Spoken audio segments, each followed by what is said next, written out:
It's pretty rare for me to pick up a book the moment it hits my library, but I did it and you should be proud of me. Unfortunately, it didn't go very well. And that's why I'm here today talking to you about You Weren't Meant to Be Human by Andrew Joseph White. If you're new here, my name is Ambrose and welcome to castleguyTV, where you can expect bitchy book reviews and media commentary meant to make us both more conscientious readers and writers. That sign can't stop me because I can't read. I believe that for every book out there, there's an absolute stinker, and that's why I've invested my little brain with this book so you don't have to. When I first read Andrew Joseph White, I read The Spirit Bears Its Teeth, and I was pleasantly surprised to find a YA writer who could trust his audience with mature subject matter without much handholding. It had some quirks of YA that I didn't love, but I knew who I could recommend this book to. Otherwise, though, I had no intention of reading another book of his. That was until I found out that he had an adult horror debut. For those not in the know, Andrew Joseph White is an up-and-coming author who essentially has a chokehold on the white, queer, transmasc, autistic sphere of the YA identity-based marketing demographic. I have a lot of feelings on how that style of marketing has both helped and hurt diverse authors and their stories, especially where YA is concerned, and those feelings will definitely come out in this review. But just know that it's coming from a good place and not a whole like, grrr, the woke mob is at it again, or whatever. But when I say he has a chokehold on this demographic, I mean that every single one of his books has a white, skinny, transmasc, autistic main character, with the exception of his first book, Hell Followed With Us, in which Andrew Joseph White realized that he was autistic by writing the love interest for that book, who is autistic. Each one of his books will drill in this representation in a way that is extremely ham-fisted. However, that's also pretty consistent with how a lot of diversity, especially queer diversity, gets handled at the moment in the publishing sphere. But we're moving on to adult fiction. And I started reading this book with hope that I would see something different. So today we're going to ask ourselves a number of questions, like what separates young adult fiction from adult fiction? What kind of struggles can an author expect working with either age demographic? What is new literalism and how does it apply to our reading? And should we be happy about it? The answer is no. How do we manufacture complexity? How do we write evil? Or rather, how don't we do either of those things? Alongside a number of other cool topics that we'll cover in our analysis. First though, we'll get to the plot. As with all of our reviews, no matter how bitchy they get, this is not a call to harass the author or anyone else involved in the publication of this book. And if by some freak accident, you are the author of this book and you are watching this video, I have heard glowing praise of how nice you are. So maybe click off of this because this review is not. Before we get into the thick of it though, have you subscribed to my channel yet? My cats, Athens and Theo, are really pissed off at me right now because my AC has been out for the 4th time for 2 weeks straight. And they said that they might turn the other cheek, but only if I can get to 100 subscribers. It's free and it takes like 2 seconds, so you should do that.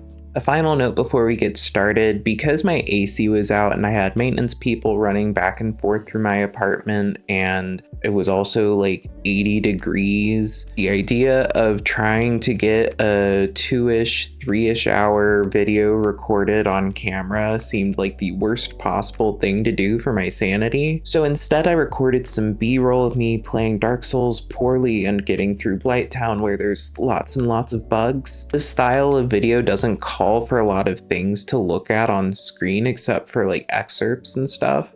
So there's a good number of you who probably will listen to me yap while you're cleaning your kitchen or drawing or playing a video game or something. I figured that that was the best way to make sure that I can focus my attention on the ideas that I'm trying to express rather than whether or not I am drenched in sweat.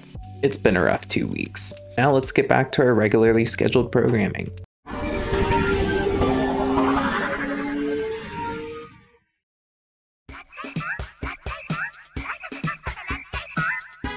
And now it's time for content warnings.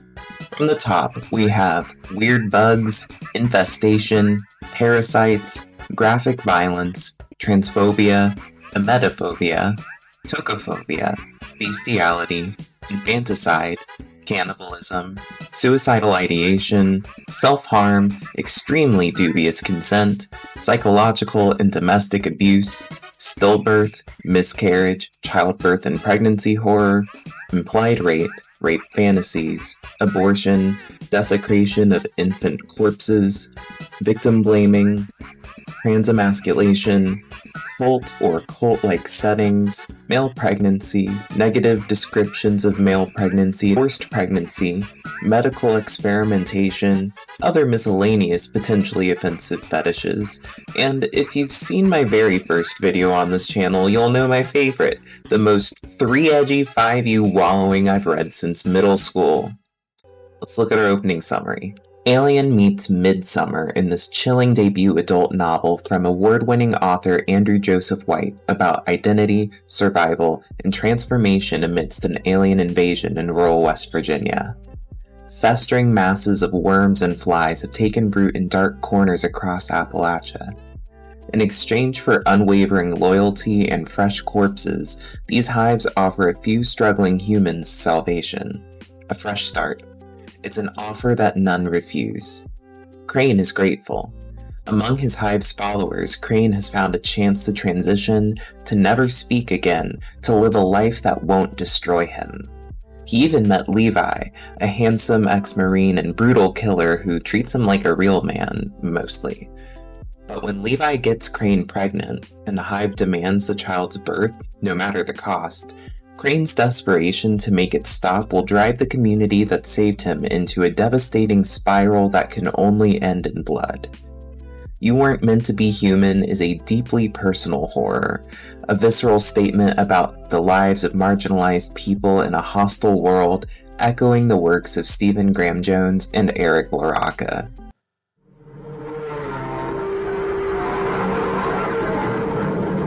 I can't escape this motherfucker.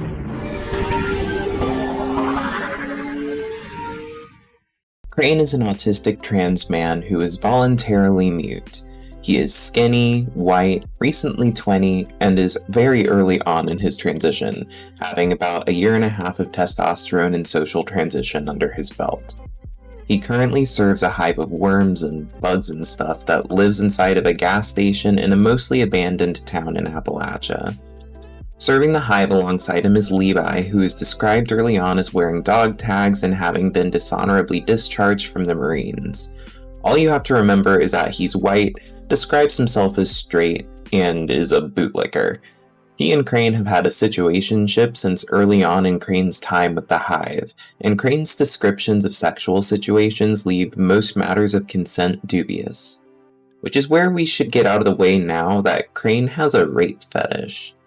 Obviously, the paradox of consenting to a lack thereof makes things confusing. I find it confusing, and while I'm politically opposed to kink shaming, I personally find that in particular repugnant, and that's part of the horror aspect. Disgust is free game here. No, not that he's into consensual non-consent, because there's no scene negotiation here. This isn't BDSM, it's not safe, it's not sane, and we definitely can't tell if it's consensual. I don't think it's particularly well integrated in this book with the rest of the stuff going on, even though it tries really hard to, and we'll talk about it later. Andrew Joseph White doesn't shy away from this little bit about Crane, to the point it's front and center for much of the book, more than the bugs.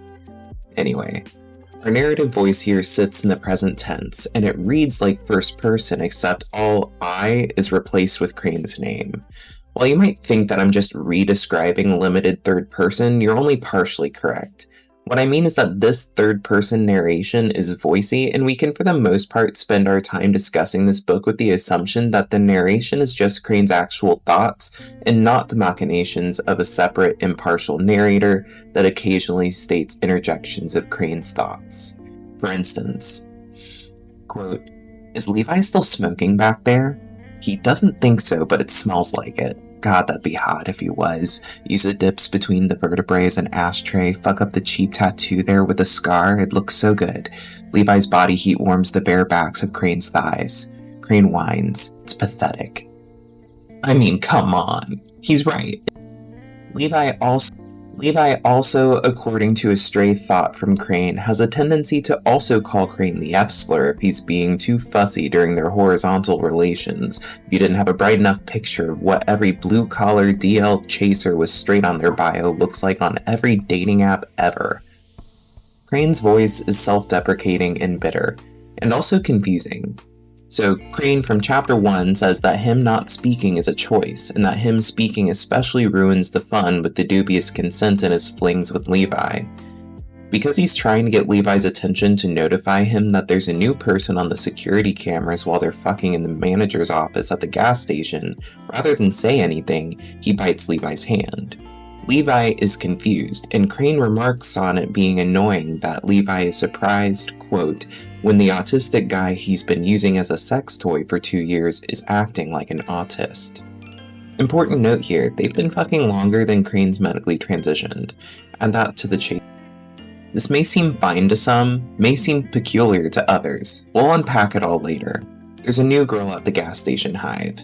Between Levi and Crane is the less threatening version of man to greet her because, quote, the boyish half-androgyny of 20 months testosterone therapy, sparse facial hair, yesterday's eyeliner, almost but not quite flat-chested, and a little too feminine around the mouth, places him squarely in the territory of not a threat, probably, aside from a dull stare and unblinking silence.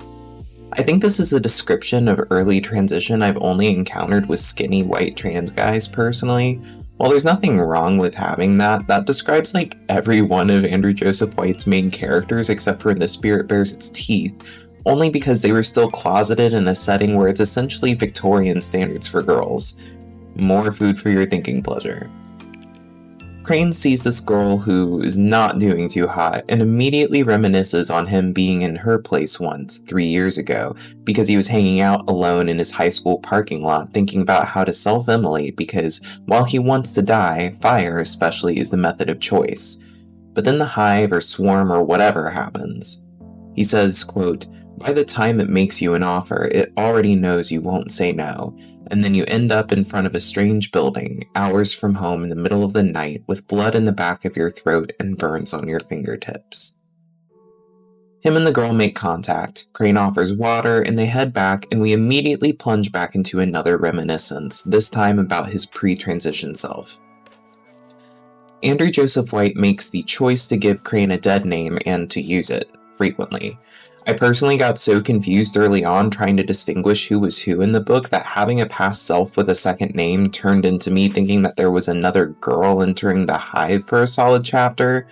So, for posterity, I'll say that Crane's government name is Sophie, but from now on I'll refer to Sophie as Pre-T Crane unless I'm quoting directly. Pre-T Crane, the quote, sweet female thing that existed in Crane's place for so many years, as the book puts it, was thinking on Crane burning alive for a hot minute, but only the face, I guess? Already, less than a chapter in, we know that Crane has a rape fetish, an obsession with burning his face off but not having the balls to do it, is trans, pre-op, 20-ish, part of a band of misfits serving a hive of worms, has a chaser situationship, is autistic, and selectively mute on purpose. That's a lot. Quick note, selective mutism is a misleading name and many people who experience it desperately wish to speak but can't form the words when met with certain triggers. It can occur in autism but also with other situations as well, such as PTSD. Next, we learn that the girl is named Jess, and that Crane's gas station manager and hive co-conspirator Tammy just happened to have a basket of toiletries stashed away a decade ago that came in handy just now because she's covered in blood and shit. There used to be 2 other guys in the hive, but one died from normal stuff and the other one had to be, quote, put down because he said there were bugs and worms in his belly. We also learn that Jess has a shitty boyfriend that put her in bad shape, and that's when the hive called her, and the hive can communicate in people's minds in bold italics. Oh child, our cherished one, hello, hello, hello, you've made it, you are safe, you are home, it tells her, and this is a personal pet peeve of mine, but I hate when the terrifying inhuman beastie in a horror novel is humanly understood in a way as simple as this, and I can say that without feeling like I'm nitpicking because AJW achieves this in a different scene with a different beastie later, and it works really well. I never really felt horrified by this hive despite reading these lines next to discussions about worms and piles of bone pulp. And long ago, I had a manic episode that gave me what essentially was infestation OCD for 6 months because a roach walked over my bare foot my first day back on campus from summer break one year in undergrad. I should have been cringing. The first real chapter, chapter 1, technically is just one line saying that Crane is pregnant and doesn't know it, ends with Jess meeting the hive, in which a singular worm bites her and the hive says that she will feel the sun on her face when the hive can't. Yeah, that was 13 pages. Now, obviously there's a lot of information to get through to establish what is a very complex situation for the world, and exposition exists for a reason, but for how much info is in this chapter compared to others, it's a lot of whiplash. After this, the information overload thankfully settles to some degree. The following chapter tells us that Crane has some friends he still keeps in contact with that don't know about his cult situation, and that there's some form of negligence on Crane's part that leads to Jess sneaking off to walk across the county to go kill the abusive boyfriend that made the hive seeker out to begin with. Something I find curious about this whole thing is that the hive claims that its servants will go into the sun where it can, but it very obviously is able to leave its roost to make an offer to new initiates, so I'm not really sure what the deal is there. So anyway, Crane gets a text later from Jess saying that she fucked up, and Crane goes to save the day by giving the final killing blow to this abusive boyfriend Sean. They then feed that guy's dead body to the hive, and because Crane is pregnant and doesn't know it, the whole ordeal makes him vomit. Everyone's cult work mom Tammy sees this and hands him a pregnancy test, and because Crane is a fucking idiot, despite access to the whole wealth of human knowledge at his fingertips with the phone, he didn't look to see the terms and conditions of testosterone hormone therapy. We don't get any specifics on what. There are informed consent laws that require you to initial where it says testosterone will not prevent pregnancy, and we don't get any information to say that our established knowledge about transition is inaccurate in this setting. Later, the implication is that they got misinformation from doctors claiming it'll ruin fertility, etc., etc., and I call bullshit, because even if doctors are spewing fear-mongering rhetoric, you would doubly think to look online at what other trans people are saying, especially if you're that afraid of pregnancy. And as someone on a lot of medication, I find it hard to imagine spending 2 years on hormones and not looking to see, just out of curiosity, exactly what all it is or is not doing to me over time. But whatever. The following chapter reveals some new info about Levi, like the fact that he's 30 and there's a 10-year age gap, meaning that Crane was barely legal and also pre-transition when their whole thing started. We also get some commentary from Crane that gives us some additional imagery of how conservative the area around the hive is, and how Crane has always found the notion of pregnancy seriously revolting. He doesn't like kids, he finds the concept of bearing a child to be inherently parasitic in nature, describing it as a fetus cannibalizing the mother, etc., and that in elementary school, quote, when the news ran sob stories about newborns abandoned in dumpsters or left behind hospitals, he never understood why those mothers were called monsters. Really heartwarming. As a man who finds the notion of pregnancy terrifying, empathize with finding the idea of personally experiencing it revolting, but it feels a lot like Crane has a sincere lack of empathy or regard for others that has never been challenged. We see this change over time later, however, and we'll talk about it at the end. His final gripe is that he's a man, and quote, sure, trans men can have babies and want them and love them, he doesn't give a fuck. Do you understand that if there's a parasite inside me, I'll kill myself? And of course, we already know this, but his pregnancy test is positive. We then head to Crane's friends, Aspen and Birdie's townhouse in DC. They have a 3-year-old daughter named Luna, which Aspen gave birth to. I think he/they pronouns apply. I didn't see a lot of he/hims used, but terms like father were used. They bring out an AAC app, which the book never shows the full acronym, but if you're unaware, stands for Augmentative and Alternative Communication. It's tech meant for people with language or speech. This is where we continue to get annoyingly silly with it, because Crane says again, after lamenting how much it must have cost his friends to get so that he could use it, quote, "It's not like he had a stroke. He's not nonverbal. He could talk if he wanted." I keep asking myself, one, why he won't, for dire circumstances like this, speak, but also, he can text, he can write on a piece of paper. I don't really know what makes this in particular necessary. It just kind of distracted me. Aspen and Birdie kind of read like adults who were active on Tumblr in 2012 in the most respectful way possible, as does Crane at times. Particularly, a description of Aspen's backstory irked me. Quote, "Then there's Aspen, the tangled knot of trauma that is not discussed under any circumstances. Crane stumbled across threads he wasn't meant to find and never knows what to do with them. Aspen detransitioned and married the first guy they dated so their parents wouldn't have legal control over them anymore. Aspen didn't go to high school graduation because their husband of 2 months wouldn't let them. Aspen didn't finish college, and, in the eyes of the law, hadn't technically kidnapped Luna because she hadn't been born when Aspen bailed, but it had been a whole thing. It's better these days, Aspen insists, with the restraining order and all." Maybe this is nitpicking, but as I'm trying to do sense-making of who these people are, quote, "It'd been a whole thing," and, quote, "with the restraining order and all," both feel incredibly vague in a paragraph that had otherwise been pretty specific. And I understand that it's trying to write as Aspen spoke, but regardless, Aspen gave birth to Luna from an abusive partner, and she seems to, at the very least, have been wanted.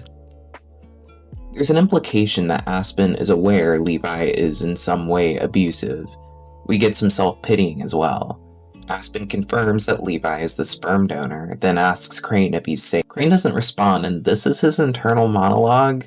Quote, "Crane can see 2 branching implications. Are you safe from that boyfriend of yours? That question is fine and has an answer, even if Aspen doesn't like it. Yeah, sure. Crane can handle Levi. He's been handling Levi for a while, and he's good at it, and their relationship actually works, believe it or not. As if anyone else would want to fuck Crane. As if anyone else would put up with him for more than a few days or give him what he asks for. But are you safe from yourself?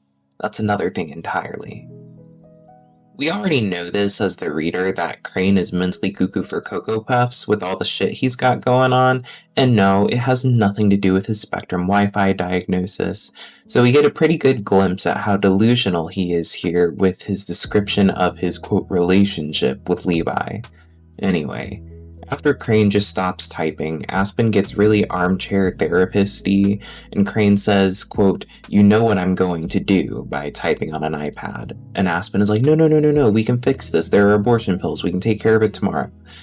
But moreover, we learn that no, his friends are aware he's in an abusive relationship and a cult, but that they believe if they push too hard on him, he will withdraw even further, which isn't exactly false, but that Crane asserts that the Hive, quote-unquote, gave him permission to cut his hair, change his name, voluntarily stop speaking. The Hive gives him and he wants it to take his, quote-unquote, higher thinking from him. I don't know what the fuck a cluster of bugs can do to give someone permission to transition. I really don't. That is simply something one can achieve through the power of free fucking will. Overnight, before the appointment, Crane asks to sleep in between Aspen and Birdie, which I found, I don't know, infantilizing isn't the right word, but it made me feel a way. We also prove my 2012 Tumblr accusation, as he has a tattoo, we learn, of a 2-headed lamb on his shoulder. I'm clairvoyant, clearly, and there's twice as many of me in the night sky. Later at night, a figure in all black breaks into the house. He has a hive bite and beady eyes, and he has the hive's voice when he speaks, and he's here to bring Crane back to the hive. This guy is literally full of bugs, like that one dude from the first Men in Black movie, but worse. There's a weird scene where they're getting into the guy's car, and the way things are positioned looks like Crane is about to be raped by him. Crane starts freaking out, trying to get away, thinking he's about to get killed, and once Crane chills out, Mystery Dude puts his head against Crane's stomach, and that's how we find out the hive is already aware of the pregnancy. Next chapter, thinking he's about to get killed, bro, didn't you want to die? And once Crane chills out, Mystery Dude puts his head against Crane's stomach, and that's how we find out the hive is already aware of the pregnancy. Next chapter, as they return, Crane sees Levi, takes a pipe and attacks him with it. He gets overpowered, and Mystery Bug Guy intervenes while Crane has a turbo crash out, panic attack, meltdown, whatever. And once again, Mystery Bug Guy is shushing him like a baby and making him not tear his eyes out. Between this and the scene at Aspen and Birdie's, I'm trying to wrap my head around whether it's intentional to baby Crane in certain ways, and I think it is, but I'm not sure to what end.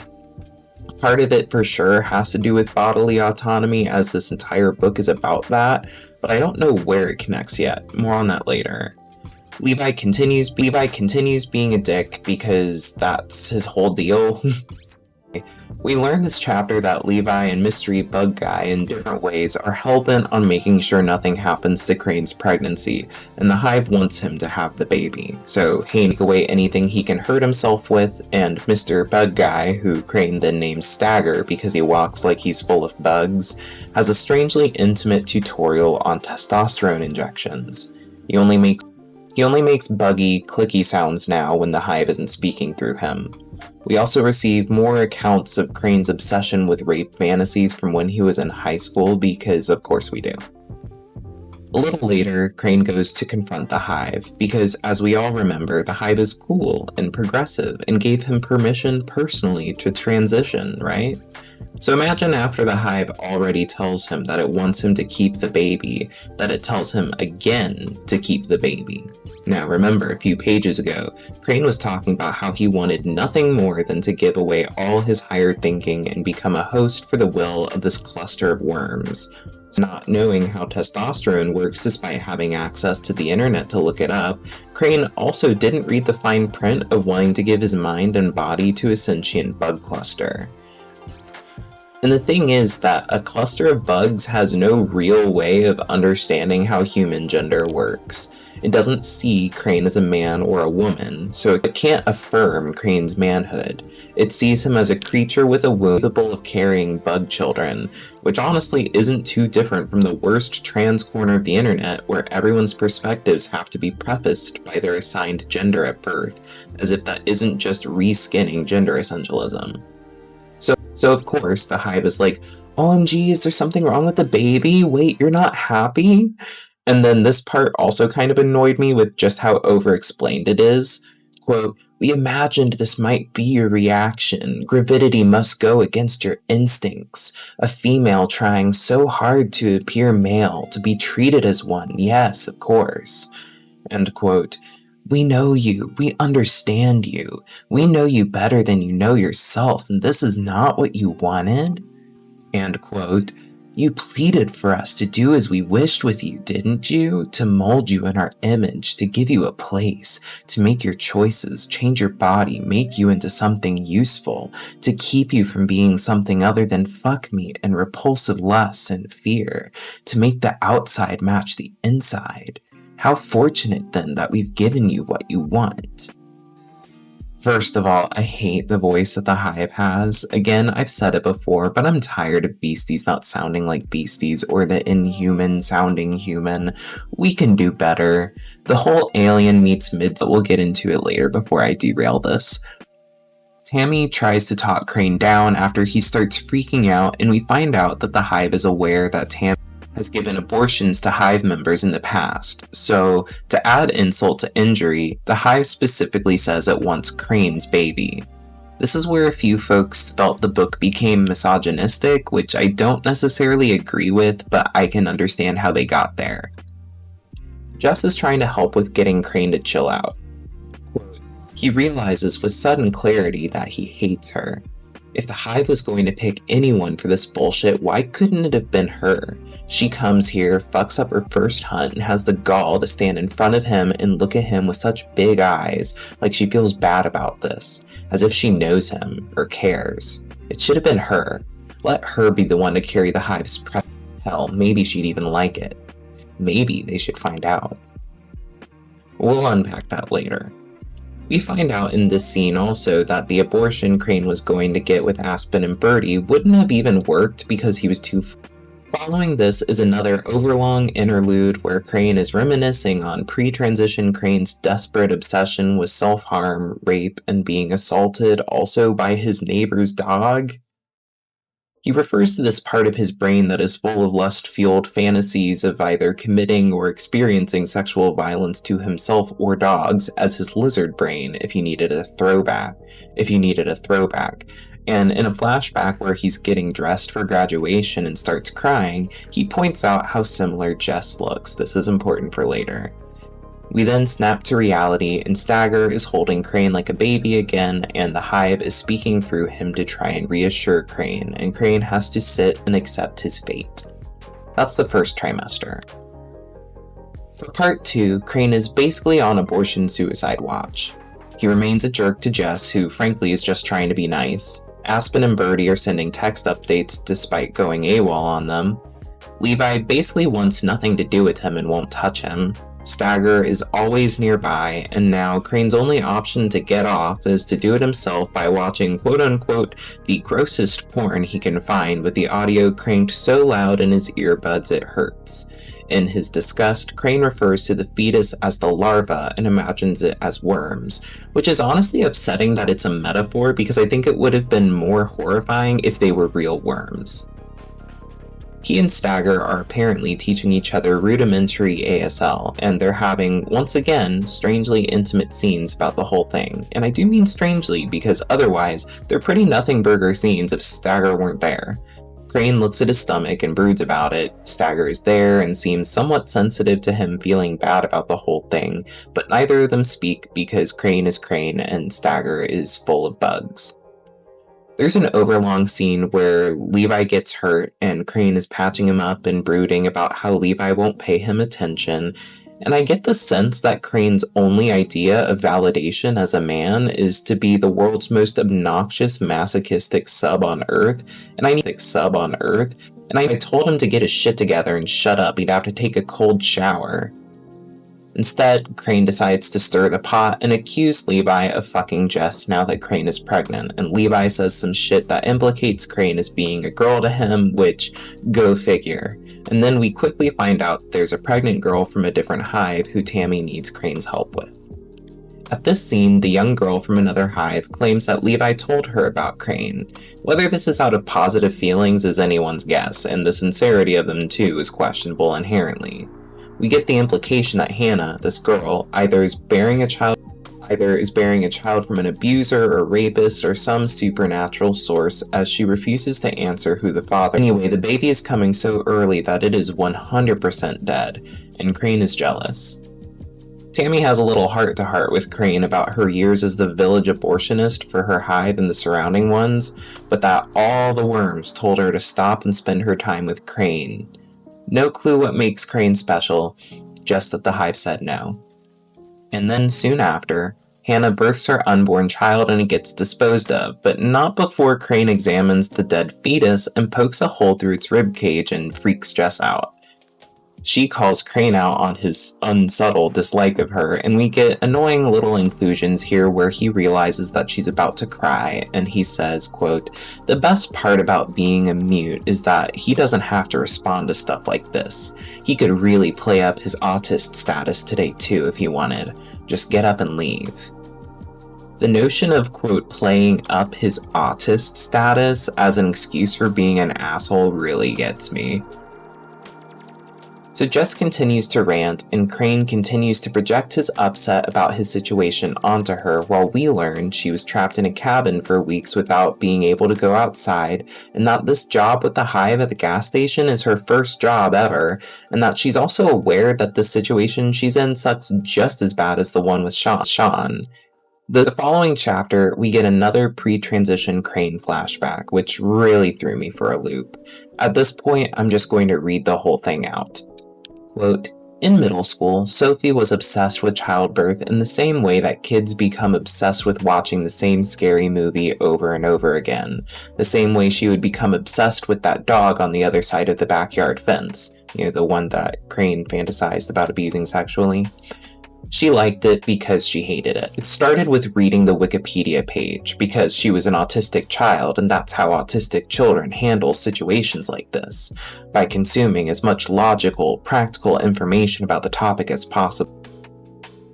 She memorized the Wikipedia pages for everything that scared her too. Prion diseases, fatal familial insomnia, and the timeline of the far future. Yeah. Wikipedia deep dives are definitely on the DSM. Not saying that the DSM is like the end-all be-all, it's a flawed document, but also, let's be real. Before anyone gets my ass in the comments, I am aware that collecting information pertaining to topics of special interest is something that ties into one of the diagnostic criteria for autism. However, the way Andrew Joseph White writes about symptoms like this one as if the behavior itself is emblematic of autism is a reflection of a greater cultural issue of pathologizing behaviors, especially behaviors that are shared across a number of conditions. If someone told me I was autistic because I do deep dive book reviews with scripts going beyond 30 pages as a hobby, I'd smack them. Not because it's bad to be autistic, but because it pathologizes something I do for fun, and most importantly, does so in a way that disregards the real shit I actually have going on. Neurodivergence goes far beyond autism or ADHD, and it's an umbrella full of all sorts of conditions, and a huge number of them include similar behavior to what Andrew Joseph White describes attributing to autism. And it disregards that there are just people who really like to learn and research and be curious without it being part of a neurodevelopmental condition. And I'm not saying that that's what Andrew Joseph White is trying to say, at least not on purpose, but I think in an effort to affirm their autisticness, a lot of people will hone in on hyperspecific behaviors and label them as autistic, rather than the whole portrait of their experiences. And it's supposed to be a spectrum for a reason. And this isn't to knock self-diagnosis, but I find this behavior most commonly in self-diagnosed autistics. And it isn't because they're less autistic or less credible, rather I think it comes from a place of feeling like there's a constant need to defend or prove that they really are who they say they are. Anyway, tangent over. This musing devolves into pre-T Crane in biology class, watching a calf be born and then trying to pretend to do the same thing while in bed one night.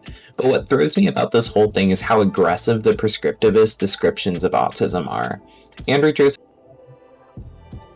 Joseph White has an affliction that a lot of people who get their start in YA tend to have when doing representation, and it's emblematic of a trend of heavy-handed, unsubtle storytelling we'll cover in our analysis. Anyway, I love the idea of going to a psychiatrist and them being like, "Oh my god, when you were a kid, did you do Wikipedia deep dives? Here's your diagnosis." Late in the night, Hannah asks for water and tells Crane that when Levi talked about him, he sounded like he loved him, and Crane makes a face. We get some banger prose here in this chapter. Quote, "When Crane answers the door, Levi is on the porch. He is a crepuscular animal, not nocturnal or diurnal, but something in the middle instead. Wow, I don't know how I would have figured that one out. Anyway, he came with food for Stagger and took Crane for fast food. Just real romance. Don't get me wrong, I like Taco Bell." They go, and at the register is a, quote, "trans girl with a bleached, burned pink ponytail and a Gundam tattoo on her wrist," which I feel like is so close to both reality and stereotype that I'm annoyed, because my first thought when a narrator, no lead up, clocks someone as trans is, okay, cool, what do you mean by that? How can you tell? Anyway, We get some brooding about the love remark from Hannah, and Crane mentions that Levi was a piece of shit who wouldn't listen to a no if Crane had ever bothered to say one, which, don't get me wrong, Levi is 100% a piece of shit. Nothing in the narrative tells us otherwise. But if they're functioning under the pretense that everything is and Crane makes no effort to communicate a lack thereof, I don't know if that's a value judgment that Crane can reasonably make, at least right now, and I do mean at least right now. I think it could have been interesting if Crane had been convinced of a presence of consent when there hadn't been, rather than this, like, almost manufactured dubiousness that gets contradicted every 5 seconds. Crane is not a reliable narrator, but he's not unreliable in a way that particularly serves the plot, and there's a whole lot going on here for no reason. Been better for it to be a surprise that Levi is as much of a piece of shit as he is, but we're told from the moment the book opens that consent is wobbly at best here. Next chapter, a lady briefly introduced in a prior chapter comes in getting coffee at the gas station and goes on a whole spiel about Crane's pregnancy and what, quote, some young girls do to their bodies, and that she's been praying for him and that he doesn't have to run from motherhood or whatever, and he says nothing and she leaves. Right afterward, the baby Stagger dotes over him, and then right afterward, he goes to the hive because he's had enough. He goes and tries to squash a worm, the hive gets mad, and again, I don't like how it gets handled. It's all caps, bolded italics, "Child, ungrateful fucking hominid, what are you doing? And you useless reject, you pile of disgusting exiles, are you just standing there? Do something." This dude doesn't think beyond the first breath of consequence, it seems, because of course Stagger, who is literally just behind Crane, stops him, and the hive is going all, "We give you so much and this is how you treat us. We have given you everything you have ever asked for, everything you have ever wanted, but perhaps we have thought too highly of you. Perhaps our child needs a firmer fucking hand." Blah blah blah, and then the hive gives him a little talking to. Stagger is trying to be niceys, but is having trouble talking, and, quote, Crane watches borderline vindicating. It's frustrating, isn't it? To be unable to communicate no matter how hard you try, to have the right words slip through your fingers every time. Hell, you can have all the words in the world, but if none of them can help you, if you can't put them together in an order that will save you or even get them past your lips, what's the point? It's so difficult that you eventually give up. Which, again, Crane is admittedly voluntarily mute, so I'm reading this and I'm both confused and annoyed, and in some ways it feels disrespectful to people who actually involuntarily can't speak or have periods of unspeaking. And don't get it twisted, it's not like I'm not sensitive to the sentiment I think is trying to come through here. I'm not autistic, but I've got a lot going on, and I've had many points in time in which I felt like everything that came out of my mouth was received by everyone around me like I was an alien and I made no sense, and on those days it feels like there isn't a point in speaking up at all. If I'm not doing too hot, it's really hard to find the right words for just about anything, and writing them down is often easier. But I'm not going to posit that that experience is at all akin to selective mutism, because it isn't. And to make matters more hairy, I'm not given any reason, either from the plot or the prose, to believe that Crane actually is involuntarily mute and just rationalizing it. Anyway, Stagger signs an apology and Crane puts his hand on Stagger's stomach and feels worms moving like his baby. And then Levi shows up. Levi takes Crane's phone and announces there are new ground rules. Crane can't leave the apartment, he can't work at the gas station, he's on 24-hour direct supervision, Tammy will visit him directly for health checkups. He's told that he gets one free mistake, and then everything else results in Levi breaking one of his bones. Crane asks him why on a piece of paper, to which he's told it is neither him nor Levi's business. The rest of the chapter is kinda nothing, status updates on the baby, and tensions are still unnecessarily high with Jess, who tries still to be nice to Crane. And then Levi brings in a stranger, some new enforcer at another hive to Crane and Levi's apartment. They talk about Crane like a piece of meat. This lady, her name is Irene, I think, remarks on Crane and not thinking that Levi was gay, to which he says, quote, pussy is pussy. Be for fucking real. There's talk about the hive mothers having workshops, but not this hive, where, quote, you do all your, cutting up and sewing together. No elaboration, and, quote, you ever hear all that mess about the sun? No elaboration.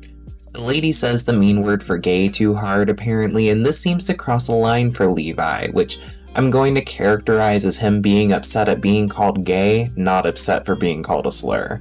But he leaves with the lady anyway.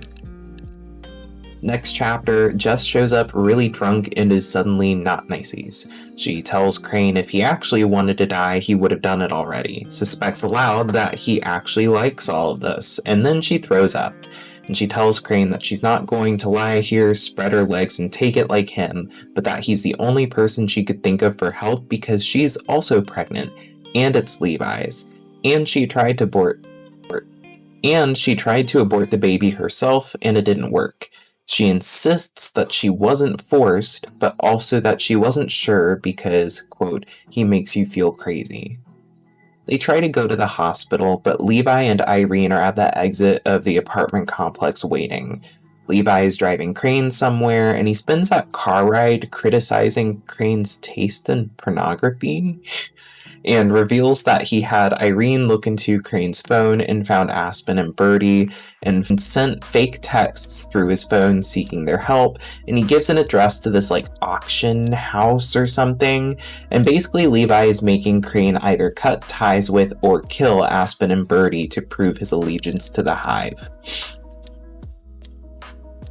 And this is such a nothing scene, truly, but sweet mother of God, 2012 Tumblr is back at it again when Crane considers what the two might be thinking about before all this goes down and says, quote, battling the queer urge to light yourself on fire to keep someone else warm, giving everything you have to save a member of your community because you know nobody but you will ever help.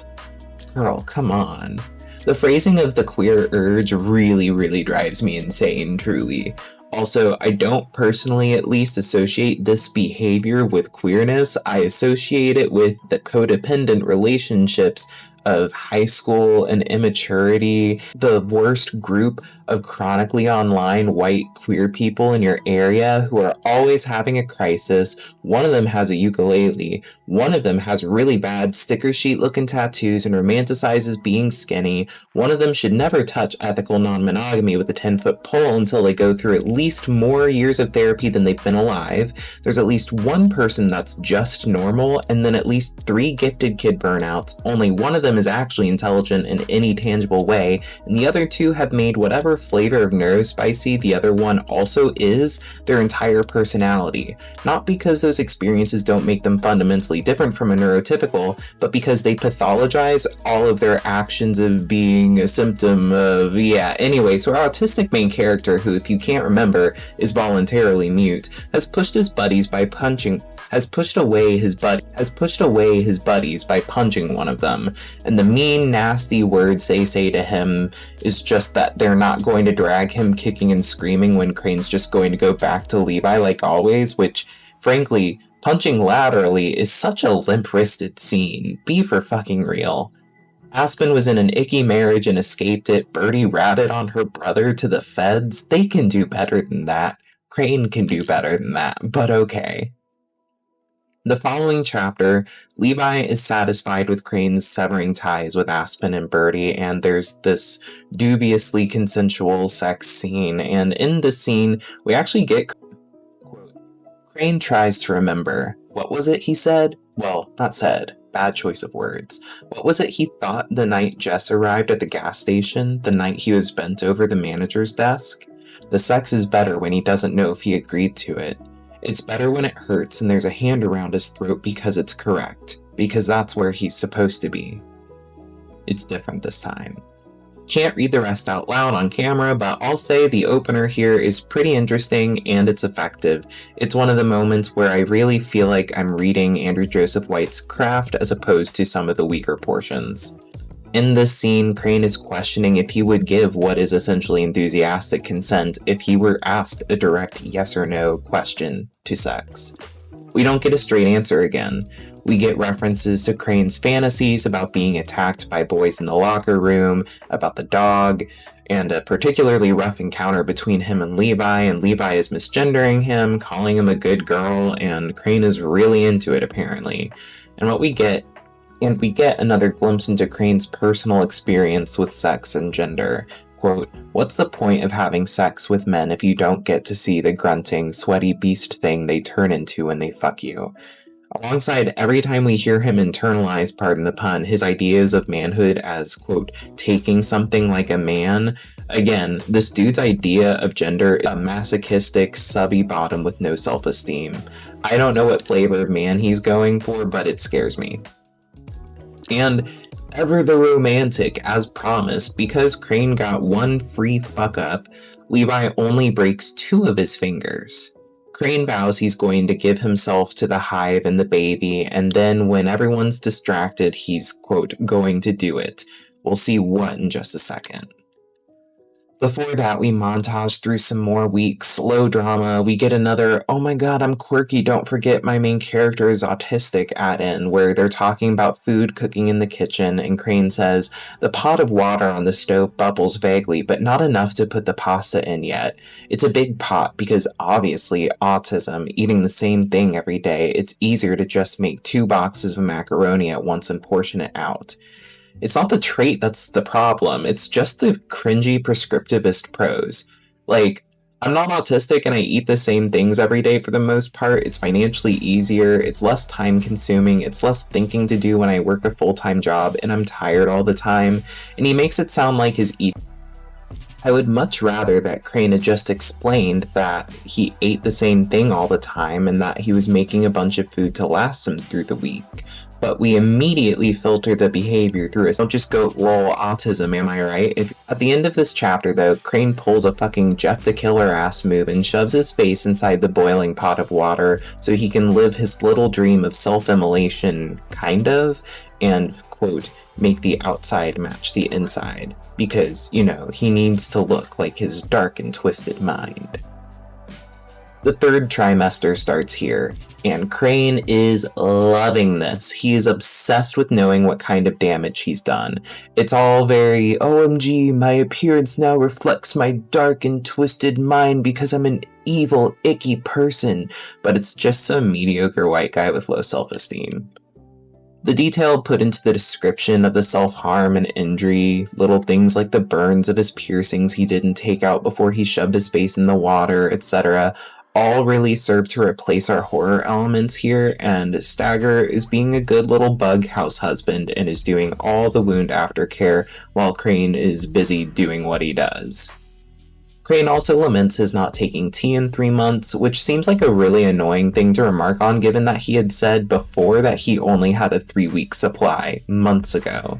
I don't know how he's getting more at this point because he made a point to mention no one asked or cared about it, which meant no one was getting it for him, and he's on hive house arrest. Crane snoops on Levi's phone and finds a bunch of articles about pregnancy and trans men, random articles, and does some digging about birth and about the point on the timeline he's in for the pregnancy, which is about 33 weeks. He's disgusted half the time with Levi, but now claims to occasionally fantasize about Stagger, which, good for him. They're putting together a crib, and at some point Crane is fixated on a keloid scar on the right side of Levi's stomach, which has some significance. Next chapter, Jess comes up in the middle of the night. Crane is up because he can't sleep, and he listens in to Jess asking for him and Levi being a dick. To get him to stop from blocking her, Jess threatens to tell the worms what he did to Hannah, our girl with the stillbirth who wouldn't say who the father was. So we can assume that it was his and that it wasn't consensual, therefore solidifying Levi being listed on the sex offender registry. So Jess gets to go collect Crane, and she's trying really hard, as usual, to be niceys. Like, really trying. She got one of those text-to-speech apps for cheap to try to talk with him. They have a little bonding time, and they discuss Crane being mute. We learned that Crane was going to go into political communications or PR, and he was so good at public speaking. And then the rest is nothing new. It all went away because mental illness. Crane feels Jess's mental illness is different than his, that she has a reason for it and he doesn't, which is an interesting reversal where they originally stood, in which Jess had less credibility and was just some dumb girl to him, and now he has less credibility because he feels his mental illness isn't earned in his eyes. We learn here that Jess successfully miscarried via abortion pills, which is a good thing for her, but the Hive was definitely aware of her pregnancy and she hadn't had any consequences for getting rid of it. Jess confesses to thinking about running away from the Hive, and it's implied that she'll be able to get away with it, which frankly makes no fucking sense given that Stagger found Crane at Aspen and Birdie's, and then Aspen and Birdie were discovered a second time via Levi cracking Crane's phone, and we have no way of knowing how Stagger found Crane other than Hive powers. So what's the limit here? Next chapter, we're getting closer to the birth. Stagger and Crane are in the apartment alone, and there's a very sensual situation here. It includes Crane lusting after Stagger, reflecting that, quote, he found Stagger attractive the way he found that burned up fireman attractive at 15. And that this was less about him finding Stagger aesthetically pleasing and more that it was a combination of different desires coalescing into a, quote, general sense of wanting to fuck him. Though maybe that is what the word means. The bizarre middle ground of you make sense and you're like me and I want to feel something. Basically, earlier on, Jess told Stagger to make sure that Crane bathes. Crane has had horrible hygiene this entire book. We hear about it more than the bugs, and we have this whole time, and while I would have clocked this as being this way for a number of reasons, the author made sure we know it's 100% because Crane is autistic and this is an autistic trait, even when the rest of the context here says it's got to be deeper than that. Mr. Bug Guy is helping, so he brushes Crane's teeth, gives him a bath, washes his hair, and when he's done, Stagger isn't doing too hot and says that something hurts. He disappears, comes back with a knife, and through some struggling communication, we learn that Stagger needs Crane to cut some worms out of him. Stagger was made in one of those workshops at one of the other hives, and is made out of a bunch of mismatched skin that somehow results in him having a dick, even though he lives on raw meat, is full of worms, and hasn't been shown to need to pee or copulate in any sense. Regardless, this scene is about as sensual as an actual sex scene, kind of like that one scene in Harrow the Ninth with the bone arm. If you know, you know, and I salute you. Some of the scene is so heavy-handed though I wanted to throttle Andrew Joseph White and tell him to trust the reader. Quote, 3 inches. Referring to the length of the incision Crane has to make just above the dude. When Stagger breathes, it forces the edges of the wound apart, shows the layers of skin and muscle and the black pit leading to his insides. Blood streams down Stagger's sides, the crook of his thighs. It catches in the gnarled hair above his dick. Crane tries to tell him that the wound doesn't remind him of a pussy, but come on, look at it. Oh my god, you wrote The Room. Please, for the love of God, also remember to read. Crane extracts a wee tiny little worm from Stagger's abdomen was apparently hurting him, which, given that he's full of worms, either means that this was a bad one or that this was the first worm that spawned all the others. I don't know. They crush the worm though, and then they kiss. Best scene in the book, which is upsetting since it illuminated a number of plot holes, but this was the part of the book that, in my opinion, felt the most like what Andrew Joseph White was actually trying to explore and spent too much time with the other themes to give attention to. Never kiss again and basically just pretend like nothing ever happened, even though there's not much reason to prevent this, and we find this out literally the next chapter, and it kills any of the potential tension for that. Maybe I'm a sap, but I think that a B-plot, weird, not quite romance, especially where the ending goes, would have been really effective, because otherwise this is just kind of waiting for the pregnancy to end, but whatever. We get more We get more flashbacks to Aspen and Birdie's time with Crane in high school, where Aspen is definitely trying to crack pre-transition Crane's egg while struggling through a narrative artwork project, but it doesn't work, and in response we get, quote, "Sophie didn't touch it. See? It isn't even a good story. Nothing actually happened. Sophie didn't make a decision or take a risk. She didn't look deeper. She didn't do shit. She muddled through her boring final and turned it in and received her first ever grade of B. The world was not made for ones like you." When the swarm said that to Sophie for the first time, she'd sobbed. They were right. She was miserable and trapped. She wasn't a boy until the worms finally told her it was okay because she couldn't do it herself. When I first read that part, my annotation said, "Please God, stop writing such losers." It really feels like Andrew Joseph White ran out of plot in these last portions and is just trying to get us to the birth already. Is that a little bit mean? Sure, but it's what I was feeling at the time. Anyway, it really feels like Andrew Joseph White ran out of plot in these last portions and is just trying to get us to the birth already, and it shows. So, Crane's water breaks, and they're rushing to get everything ready. Crane is going to give birth at the gas station. Jess is being a sweetheart and taking care of Crane. Crane is finally coming to reason about Jess being a good noodle, and Crane wants a cigarette, I guess? Jess goes out with him, discusses the logistics of stealing away the baby from the hive, etc., and Crane gives Jess the keys to the truck and gestures for her to hit the road before Levi notices and encourages her to escape to California, where she at one point shared she would run to. And then, out of nowhere, is Crane's mom? She doesn't recognize Crane, and according to her timeline, it's only been 3 or 4 years.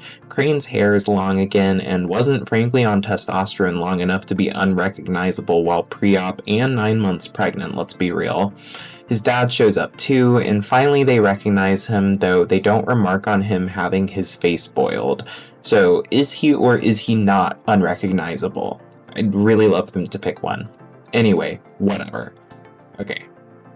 We have to have it reiterated again that there were 0 issues at all with Crane's parents. They were perfect. He speculates that if he had never been taken in by the hive and never successfully burned himself alive, XYZ, he would have gotten help with a doctor's appointment for HRT when he hit 8. His mom would, quote, pay for a therapist who would clock Crane's autism 30 minutes into the first session, which, sweet Christ. Jess smooth talks her way into getting Crane's parents, who are like immediately down to take Crane back and take care of him, into going to another gas station to save their asses. Crane says his first, which is bye, to his mom, and then Jess finally actually leaves now, and Crane goes back to give birth. We learn that Levi's silly little keloid scar is actually a worm. Not sure what for still. Crane isn't even sure what the baby is for, which frankly I don't even think Andrew Joseph White knew either. So now we're at the birth chapter. We smash cut to Jess, or rather Crane speculating about Jess. We cut to the process of the birth. We cut to Crane wondering why his parents were at the gas station. We cut to Crane wondering about Birdie and Aspen, who are wondering about him. He says, quote, Aspen probably thinks by this point that Crane is dead, or that he might as well be. Can't work for journalists so long without returning to that baseline pessimist bitch they'd been. Still, sitting on the floor of their daughter's room, they consider picking up their old college smoking habit and switching from L&M's to Marlboro Red. Because Marlboro Reds were Crane's favorite, and fuck it, they're allowed to be pathetic sometimes.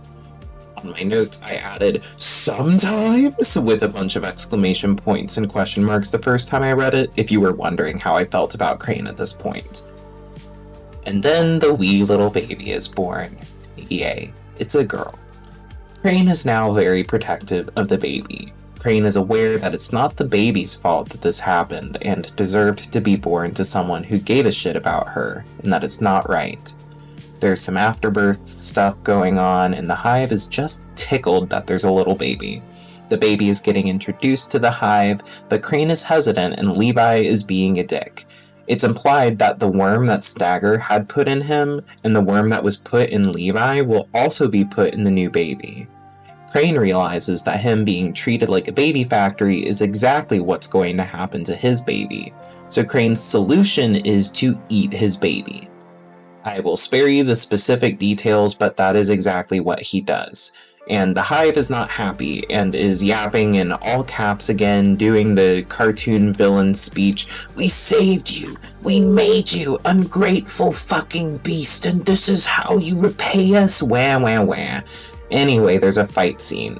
Tammy gets killed in the crossfire, Stagger gets killed by Levi while trying to protect Crane, Crane puts the dead baby in Stagger's dead arms, Stagger had dented Levi's head into a wall, and he's somehow alive enough to yap at Crane before Crane deals the killing blow with a hammer. And then he goes to beat up the hive of bugs. And I need you all to understand how this goes completely against how flesh-eating bug hives should work, in my opinion, but there is no reason the bugs don't also fight back.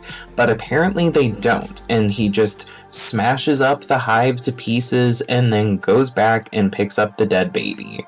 And the book ends with Crane wandering around the parking lot with the corpse of his dead baby, who he has named Sophie, in a blanket, and then he calls up his parents. The end.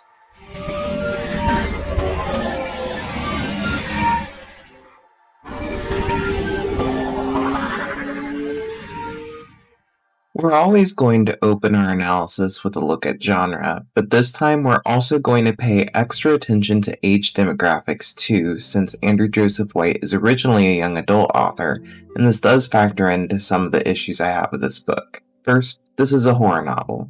The notion that details make us uncomfortable, disgusted, or freaked out is a good thing for this genre. If you hear me say something was too much for me, you get a free hall pass to call me a head ass.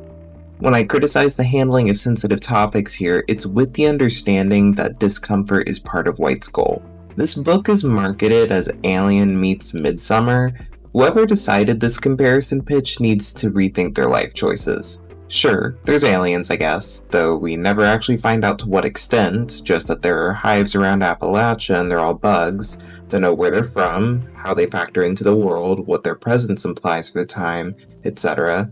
I can be charitable and say that alien meaning to evoke subtext of sexual violence, particularly cishet men's fear of a dick in their mouth, as part of the design for the face hugger and the choice to use H.R. Giger, whose artwork is very erotic at times, has some connections here because this book concerns itself with rape and forced pregnancy.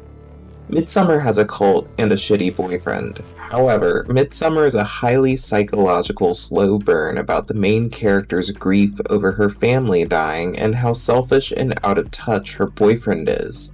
The collectivist, communal nature of the cult is alluring because there are people who sit with her in her grief, to the point that she's able to unflinchingly use her ex for a human sacrifice. Neither movie is similar at all in tone, execution, or purpose, and sit at fundamentally different niches in the horror subgenre. I'd argue this is more Rosemary's Baby meets the short story Bloodchild by Octavia Butler. Both are pregnancy horror, both include begrudging, coerced, non-existent, or dubious consent, the first being a husband offering up the main character's unborn child to a satanic coven to secure career success while she's manipulated and gaslit by everyone around her. The second being a young man in a society coexisting with an alien race that depends on humans to host their eggs, who thought positively of this relationship until he watches another man almost die from his C-section and considers killing himself to avoid meeting the same fate. I have the feeling Alien and Midsummer being popular movies is the reason for their mention rather than their actual relevance, but I'm not here to give credit for what I think was intentional in this instance. Regardless, pregnancy horror is a long-established niche, and male pregnancy also, though its history is more fraught and highly contextualized by its reader base. Butler's exploration of male pregnancy exists for a different reason from White's or the reason behind impreg fanfiction. All of it freaks me out, thank you. That brings us to the age factor. Young adult fiction has had a nebulous definition for decades, but we can generalize it to a few key points. 1. YA books often include developmentally appropriate vocabulary and sentence structure to meet the literacy level of the 12 to 18 age bracket. 2. They are made for the perspectives of the teens in the books they're in, and to be as flawed as actual teenagers, while still maintaining developmentally appropriate life lessons and themes. For example, shoplifting is a crime, and an adult with no financial need to commit it might be labeled as impulsive, greedy, or possibly experiencing kleptomania if they feel out of control of the urge. A teenager, however, is more likely to be limit testing to see what they can get away with, have impulse controls in alignment with their age, and won't yet have made the mental connections between action and consequence the way an adult will have.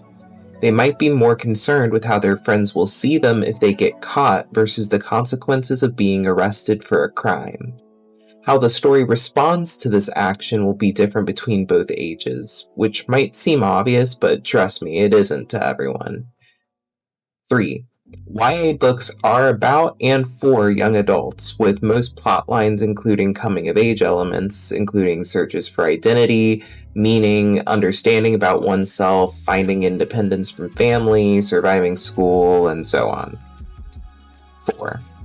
YA books have a high emotional immediacy with the reader. They are often most highly character-driven and require you to linger in the emotions of the main character. They're also most often written in first person. 5. They're built to maintain shorter attention spans and to be more accessible for their age focus. They're fast-paced and often have wider margins and line spacing than a traditional adult novel if we're talking about print editions. 6. Most of the market for YA is adults riding the coattails of the success of Twilight and the Hunger Games, so it's generally, don't come for me about exceptions, white women in their late 20s and 30s, and then we have teens and others. 7. There's a subcategory of new adult fiction that's kind of Schrodinger's genre right now that focuses on the 18 to 25-ish age demographics concerns while also including more adult themes or scenes. Sarah J. Maas and Colleen Hoover have a chokehold on this market for the same reason most of the YA market is adult white women. And 8. Conversely, there is a huge push for own voices publications in YA, though that term has fallen out of favor, to the point that authors like Becky Albertalli got bullied off the internet for writing a gay book as an assumedly cishet woman, forcing her to come out as bi. We will discuss progressive identity politics and how own voices inadvertently alienated some diverse books and authors in another segment. While You Weren't Meant to Be Human is definitely an adult horror novel, it feels a little like when you're a teen cursing all the time because it's the adult thing and getting away with it feels good, and horror is a playground genre for taboo subject matter. Moreover, the age here makes it worse. Crane isn't even old enough to drink when the book starts. He's a baby. He never became independent. He went from the cradle of his parents to having his bug mom tell him what to do. We don't even end the book with him becoming independent, as we end with him calling for his parents. He doesn't even know how to do his fucking taxes. I bet he's never even heard of a 1040. The protagonist in The Spirit Bears Its Teeth is far more mature than Crane, and I would recommend that book more than this one, and I wasn't even that crazy about it. It isn't even adult because of the forced pregnancy narrative. There are teenagers that are pregnant all the time, and there are teenagers in horrible, heartbreaking situations where they are forced to bear children, and there is a place out there for those books to exist in the YA sphere for the same reason rape is tackled in books like Speak by Laurie Halse Anderson, or delicately handled in books like All My Rage by Sabaa Tahir. Frankly, those books handle the topic with more respect, in my opinion, than this one. Additionally, the language here isn't particularly more sophisticated. This is a plain-spoken book and fast to read. This sits properly within that new adult ghost category, as it's sexual in a way that is beyond what's developmentally appropriate for a teenager. Note, developmentally appropriate, not, ooh, this has sex, it's adult. There are YA books where there are characters that have sex, they just don't write out the smut. So anyway, Bear in mind as we go through this analysis that Crane's immaturity and age is a fraught component of why this book has such a weak core identity. This is a book about bodily autonomy or a lack thereof, and there's an inherent element of writing young characters that will always put them at odds with their independence. But this isn't a book about the lack of autonomy in youth, so these factors, in my opinion, become distractions from the book's core ideas.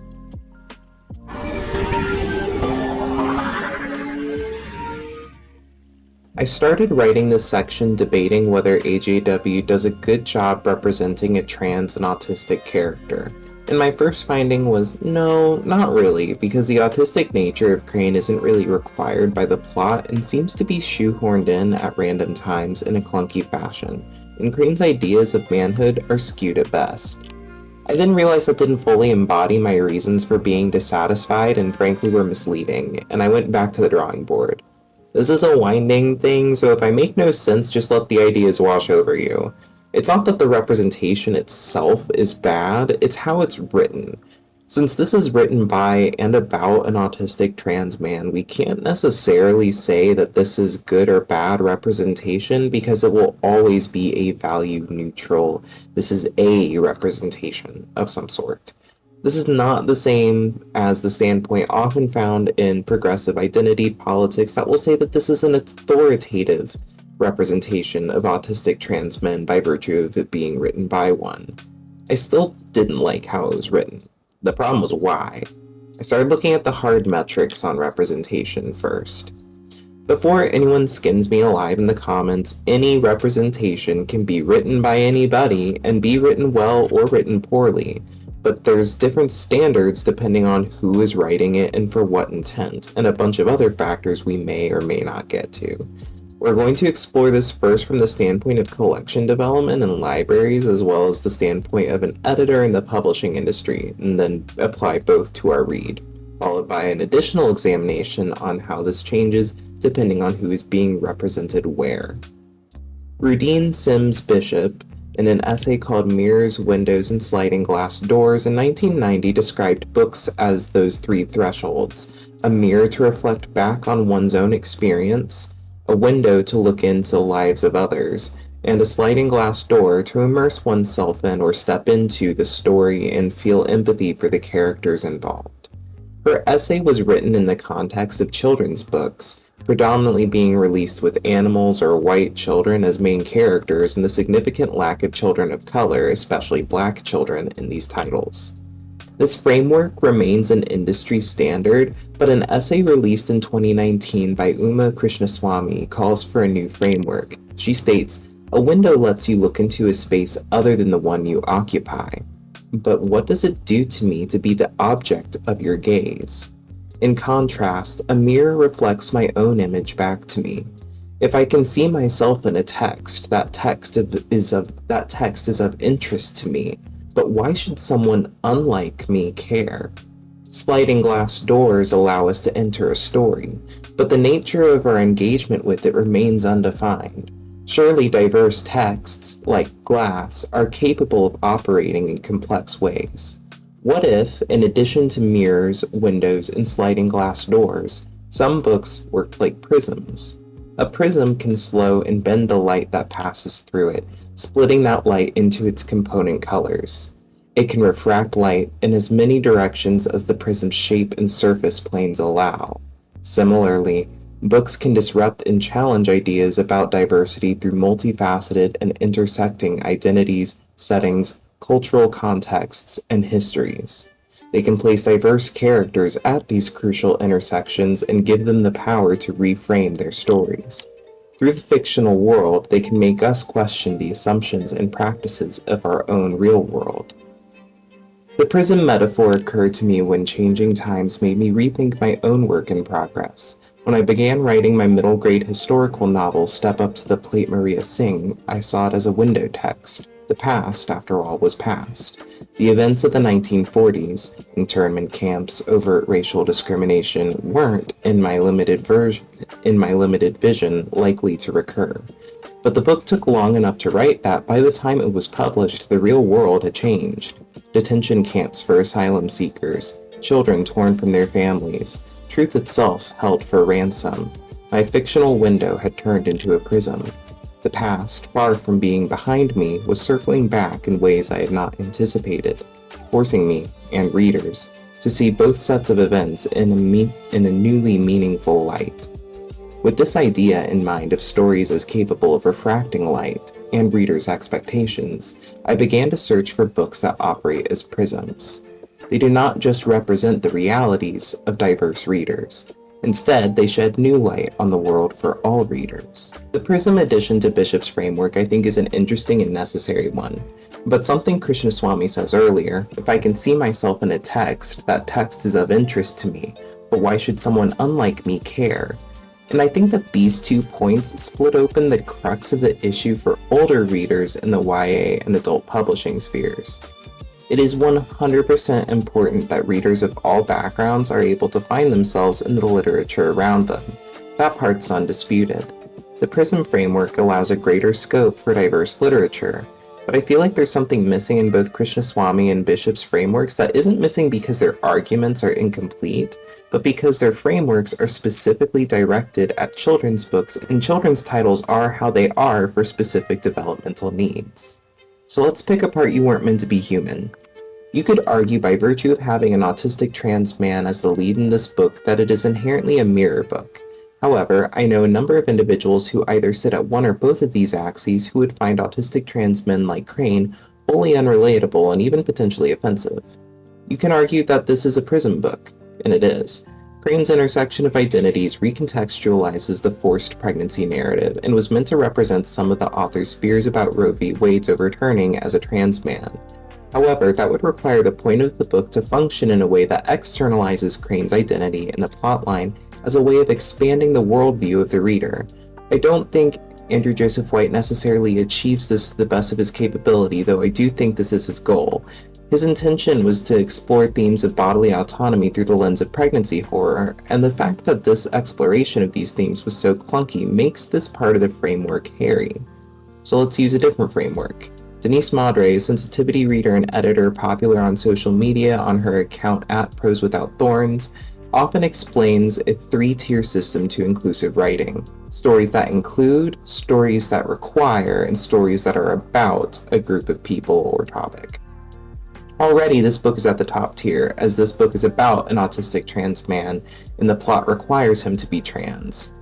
I don't know about autistic though. Again, before the cartoon anvil drops on me, I'm not calling into question if Crane's autistic enough or that Andrew Joseph White created a good enough simulacra of an autistic person. I'm talking instead about how the narrative and the prose handle Crane's autisticness. This isn't a matter of presence, but if White had a deft hand. There are some really good scenes where he achieves a really great unity between Crane's autisticness and the narrative. There are exceptions, though, to what otherwise is an overly unsubtle handling. At that point, just hand me a Wikipedia article. This is where we get into the ham-fisted metaphor undercutting the story. Crane's autistic traits are more often than not indistinguishable from the rest of the things he has going on. Our biggest ones are he has a meltdown like once that could have easily been a panic attack for the same trigger. We have shoehorned in mentions of him eating the same meal every day, and we don't see how this ever affects his pregnancy. We are given no clear evidence that he is ever involuntarily nonverbal, though some aspects of the narration remark on the difficulty to find the right words that will quote-unquote save him. While he is as a rule unempathetic, Crane's struggling to be empathetic when he is trapped in a cult that is forcing him to carry a pregnancy to term is frankly understandable. Whenever autism is mentioned, it's an interjection.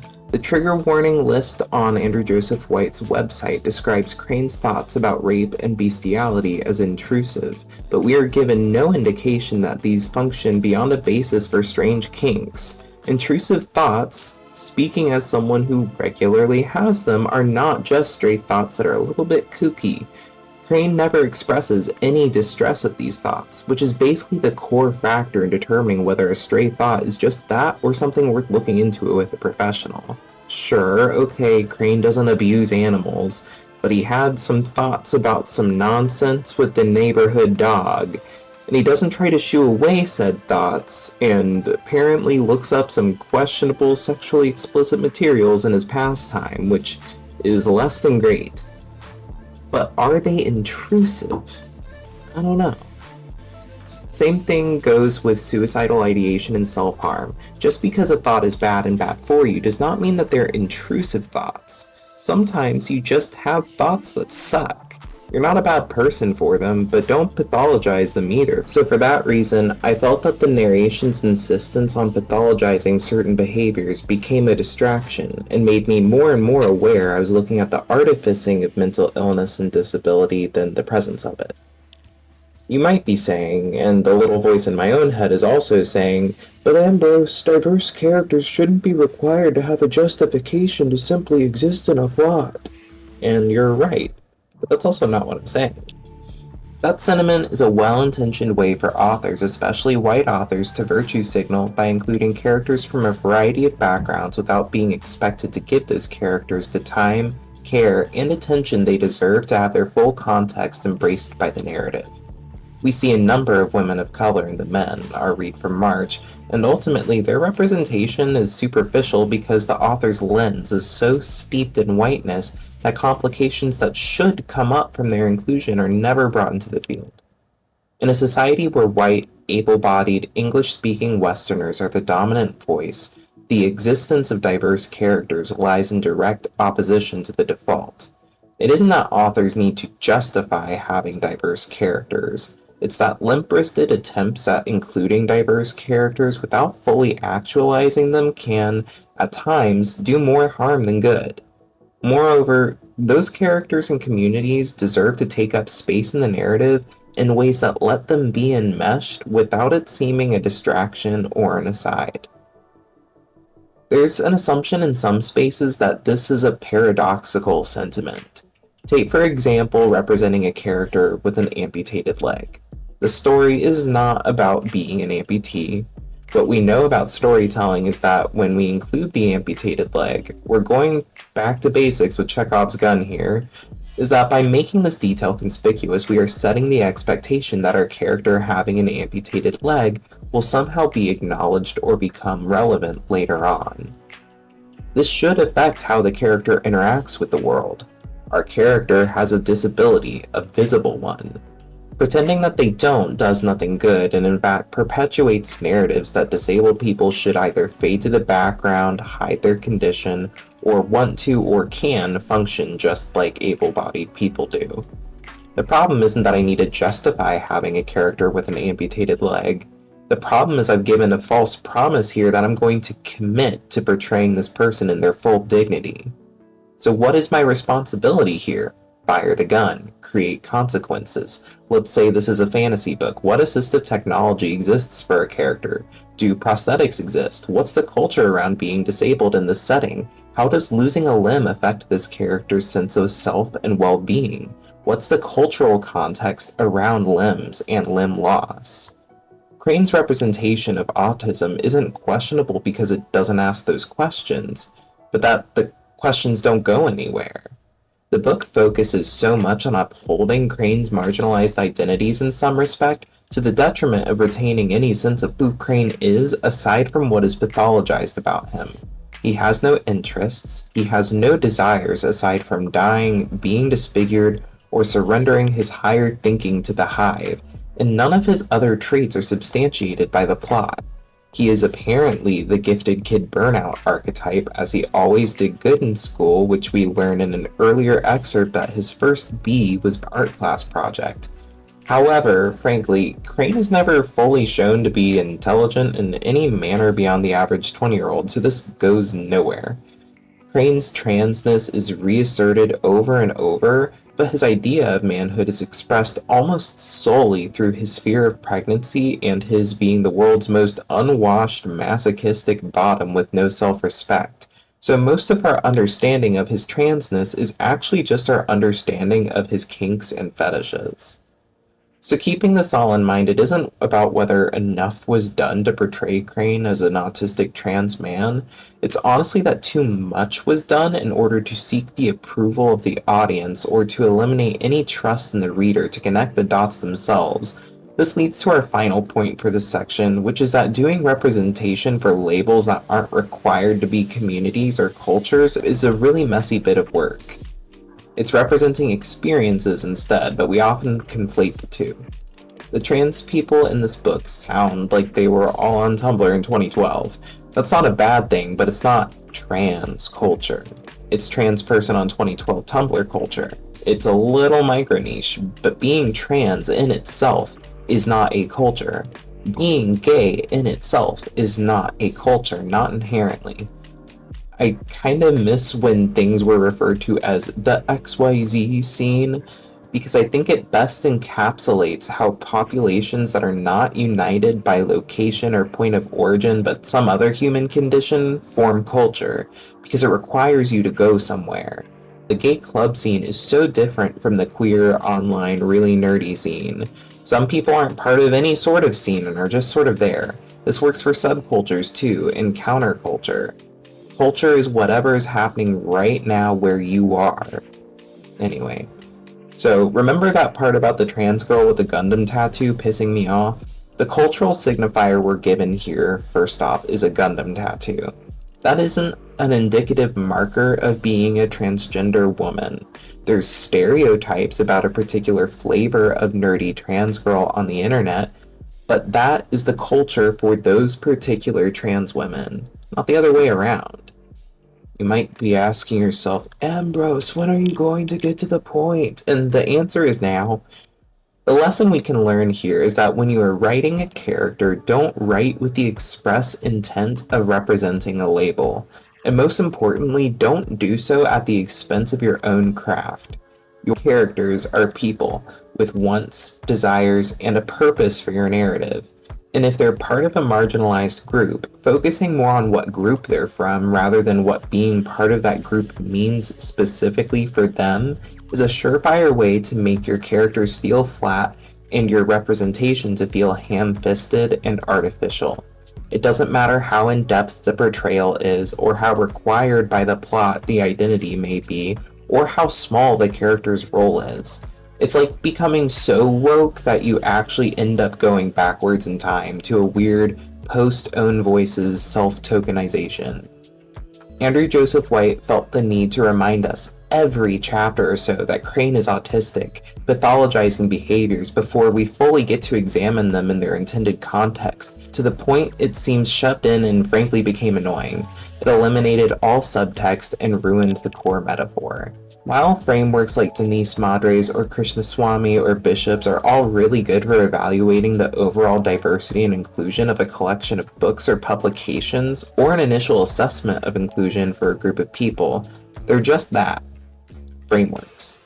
They look at the overall social implication of a body of countless works of media on the whole of society. These are frameworks that allow us to evaluate, for example, library collections, which is where my professional background comes in, to ensure a diverse array of materials for community spaces. However, in a time when media literacy is important more than ever and is declining all too fast, it's time for us to be informed and compassionate snobs. Diversity shouldn't just end its assessment with Madre, Krishnaswamy, or Bishop's frameworks. It should start there and then look at the hard questions about what individual books communicate on a critical level about the identity or culture it represents or engages with. I can acknowledge the importance of books like this one existing. We can always use more stories from groups that are underrepresented. But that doesn't mean we stop there.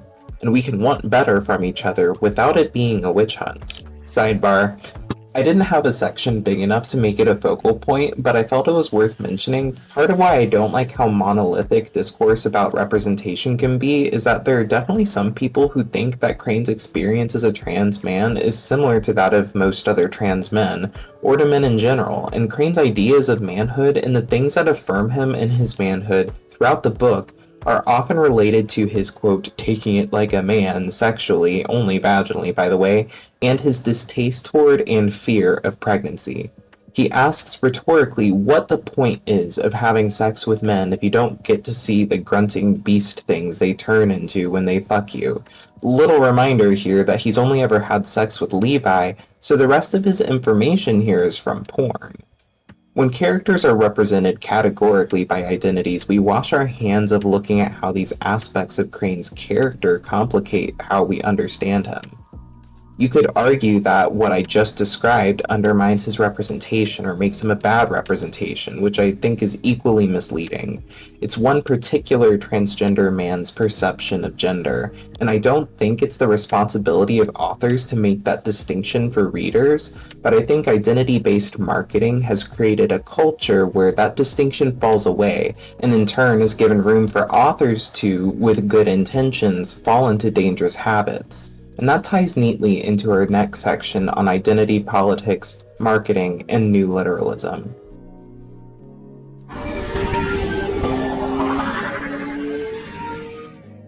In a recent New Yorker article by literary critic and Harvard English professor Namwali Serpell identifies a trend in modern movies that she refers to as new literalism. Serpell says, "When I say literalism, I don't mean realistic or plainly literal. I mean literalist, as when we say something is on the nose or heavy-handed, that it hammers away at us or beats a dead horse. As these phrases imply, to restate the screamingly obvious does a kind of violence to art." She cites the latest movies up for awards and briefly unpacks how they apply this style of storytelling, and argues that the point of this style is to be predictable. She says, "Artists and audiences sometimes defend this legibility as democratic, a way to reach everyone. It is, in fact, condescending. Saying the quiet part out loud has given way to a general loudness." She then cites another critic, Anna Kornblue, who says our era of, quote, experiential intensity and crisis has led to an aesthetics of, quote, realness without representation, which excises, quote, anything that would require time to interpret instead uptake of any confusion or ambiguity. This wasn't on purpose, but it's kind of reminding me of a time in which I was talking to someone about ludonarrative unity in game design and how some of my favorite games story-wise have been Dark Souls or Bloodborne, and this guy who had some years on me was like, "What story?" And I feel like this embodies a fundamental misunderstanding of how those games do their storytelling. As much of it is a you get out what you put in scenario. You're thrust into a desolate landscape where most things are dead or undead, and you learn the story over time by picking apart flavor text and subtle cues from enemies and settings. Many of the themes are not overt and heavily rely on symbol, and for that reason the gameplay serves the narrative well. But it's not didactic, and it doesn't hold your hand, and goes against this new literalism that Serpell describes. So I hope you're having fun with this B-roll of me forgetting how to play the game completely and getting my ass beat. Anyway, Serpell won me since she spoke favorably of Conclave at the end of this essay, but before then she dives into what she believes is the mechanics of new literalism. She argues that it is the difference between repetition as the basis for all art, which, through new literalism, becomes redundancy. She cites Freud's description of remembering as inexact reiterations of what came before being where creativity emerges. Quote, "The dullard cousin of the repetition family is redundancy." She argues, quote, "that almost onomatopoeic term for needless recapitulation. This is the averaging out, the displacement of the human being in time and at work that AI tools impose. Perhaps because, as they keep telling us, the age of AI is here, get used to it, its derivative ethos seems to have permeated all forms of media. Everything must be easy to follow and to understand, simple enough to recognize and categorize. Rather than aiming for the unique, which might pierce our haze of distraction, art has succumbed to marketable generalities." While Serpell was talking about movies, I find that this sentiment effectively describes what my worry has been about representation of marginalized identities when the marketing for diverse titles often treats marginalized identities with the same care and visibility as trope-based marketing. Disabled lead gets paired with enemies to lovers as equal forms of premise. With books like You Weren't Meant to Be Human that are horribly redundant with their description of an identity and don't trust the reader to engage with that identity without hand-holding, Representation in fiction, I fear, is becoming more oriented toward creating an accurate simulacra of an identity or identity group without room for metaphor or symbol. There's no room to leave negative space for the reader to fill in. Additionally, when we consider how progressive identity politics affect literary criticism and media discourse, this gets especially concerning. Having been on the internet long enough, I've seen plenty of people imply that the only ethical way to write a character with a marginalized identity was to be said identity writing from one's own experience. I've seen people from all sorts of backgrounds say, quote, "I'm not XYZ group, so I'm not going to comment on XYZ issue," including myself, because I'll be worried about receiving backlash for not knowing my place or inadvertently speaking over someone. Again, before anyone starts throwing tomatoes, this is different from the politics of having a diverse array of authors represented in the publishing industry, which is a matter of equity and fair treatment of authors in a white, cishet-dominated field. The problem is that lived experience isn't monolithic, and a lived experience doesn't guarantee an informed one, nor does it mean that that person will be able to represent themselves better than others in a discussion by virtue of having that label. We saw that get undercut easily in our video on the men, where we read Gretchen Felker-Martin's review, which put into better words than I ever could just how sinister Sandra Newman's depiction of bipolar disorder was, even though I write a lot of words and I have bipolar disorder, and I don't think Gretchen Felker-Martin does. If you're arguing about who gets a seat at the table for the conversation about making sure everyone gets a seat at the table, you're just being a cop in a different uniform, and y'all already know how I feel about pork. In a way, it creates a culture where we avoid censoring books after their publication by preventing them from ever being written in the first place, or creating conditions where diverse authors are forced to tokenize themselves by positioning themselves as the authoritative voice on their unique intersections of identity, and then only writing those identities, and creating ham-fisted approaches to storytelling that say, look at me, this is a story about me, you can only interpret this in the way I said because it's about me. And frankly, if I wanted repetitive autofiction, I'd go to read the drafts of the nearest MFA program. Reading and engaging with art is an act of synthesis. The viewer will always insert a portion of themselves into what they're interpreting because they will always look out through their own lens. A white man reading a book about a black woman will always have to interpret the text through the sum of his experiences. He will always be an outsider for the same reason I am not the person I am speaking to across the table. It's a conversation. New literalism, when we pair well-intended notions like own voices marketing and progressive identity politics, is an effort for the author to assert their own identity and intention above the reader's role in the process of synthesis, and asks the reader, much like Crane wanted for the hive, to open their mind to leave only room for the intent of the hive, or in this case, the author.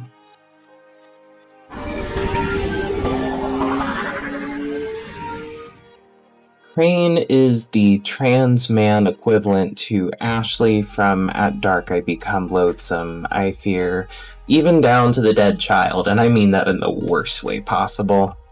Let's break it down. If you haven't watched my video on At Dark I Become Loathsome, it's my very first video on this channel, and I highly recommend watching it once you're done here so you can suffer just as much as I did. So Crane. His self-esteem is down the shitter. He believes himself to be fundamentally a bad person while also having no real reason to say so, and is obsessed with making himself look as ugly, unnatural, or disfigured as he feels he is on the inside. He has bad taste in men, weird kinks, but is 20,000 times hornier than Ashley, has a ton of piercings, broods incessantly, has constant suicidal ideation but no will to follow through, which word, but unlike Ashley, Crane doesn't have an overinflated sense of empathy or a savior complex, though he does also commit his own mercy killing by the end of the book. In short, he is yet another pathetic, mediocre white man that I would shove in a locker if it weren't for the fact that he'd probably enjoy it. I don't like him. I don't think the narrative tells me I should, though, which is promising. The closeness of the interiority, however, wants me to relate to him, though, which I definitely don't. Anyway, characters like Crane and Ashley in horror are devoid of teeth. They lack control in their lives and are desperate to get it back. But how desperate is desperate? The horror stories they occupy are described as quote-unquote deeply personal, but generally our only knowledge of who they are as people are simply pieces of evidence for their unique blends of psychological malaise, and ultimately they talk up being evil or twisted, and they're just kinda normal wet blankets with a kink or two. And just like the monster of Laraka's book, Jinx, who is meant to be a remorseful yet unrepentant pedophile and murderer that Ashley's big revenge toward is letting him get away with it, Andrew Joseph White somehow fumbles even harder by creating an entirely flat cast of bad guys that contradict themselves to seem complex but really aren't. Even the good characters are somewhat flat. Again, breaking it down, our two most dynamic side characters are Jess and Tammy, and that's not even a big compliment. Jess is nice the whole time. She tries so hard the whole time to make connections with Crane and snaps for a second when she tries to DIY abort her baby. But what's dynamic about her is really just Crane changing his mind about her. He realizes it's his discomfort with who he was before transitioning that makes him want to hate her, and it's not her fault. As far as Tammy goes, she's basically work mom, but as much as Crane trusts and depends on her early on in the book, Crane realizes she's been loyal to the Hive this whole time and has no reason to stick up for Crane, no matter how much Tammy might regret the position she has to put Crane in. Tammy doesn't change, just Crane's perception of her. This is true of the Hive and Levi too. Everyone is who they are by design. Levi was always painted as an abusive creep, and he fully leans into what is already established. The only character to be surprised that the Hive asked for total allegiance no matter the cost was Crane, which is contradictory to his long-standing desire to surrender himself to it. The only character that goes through any real fundamental change is Crane as he grows to have some compassion for the baby he was forced to bear and had despised up until the birth, which some may feel is counter to the horror element of the pregnancy. I don't disagree, but we'll get into that later. Our quote-unquote good guys, aside from Stagger, Aspen, Birdie, and Crane's parents are completely one note. They're not there long enough for me to expect them not to be, but it's worth mentioning. Stagger reveals some ability to stand up against the Hive despite being essentially its zombie, but dying defending Crane from Levi deserves applause where appropriate. Levi and the Hive are our primary antagonists, and while Levi certainly gets the most screen time, obviously, the Hive is the reason we're all here today. There's a problem with what makes these characters supposedly complex. Levi will get into in a minute, but the Hive, according to Crane, gave him permission to transition and stop speaking and this, that, and the other, but we never actually see this in action, and we as readers have no reason to feel that there's any benevolent bone exoskeleton in this swarm's body. It's obvious from day one that the Hive rewards allegiance and only works to serve its own ends. We aren't even given, in my opinion, a solid reason for anyone to be serving this Hive other than not having anywhere better to go. But I'm not sure if that's a good enough reason when there are so many other explanations that could be given if Andrew Joseph White had invested in his world building. The flimsiness of the world building means we have no idea what the implications really are that there are alien insectoid hives all over Appalachia. We have no idea what they're there for, why they need human servants, what the point is of creatures like Stagger, and a bunch of other plot holes and unanswered questions we'll look at in a bit. Our stakes here are also unclear. Because we have a suicidal, self-destructive protagonist, threat of death has less meaning, especially with the way that it's written. Crane doesn't have much that he cares about that isn't already undercut by the plot.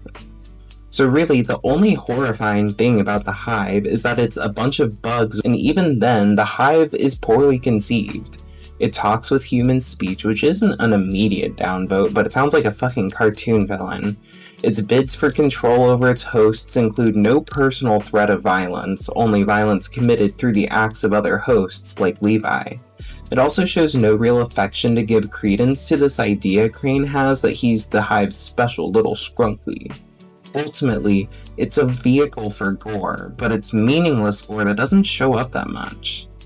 You might be thinking, but Ambrose, it doesn't have to be that deep. It can just be gore for gore's sake. And sure, in a vacuum, you're right.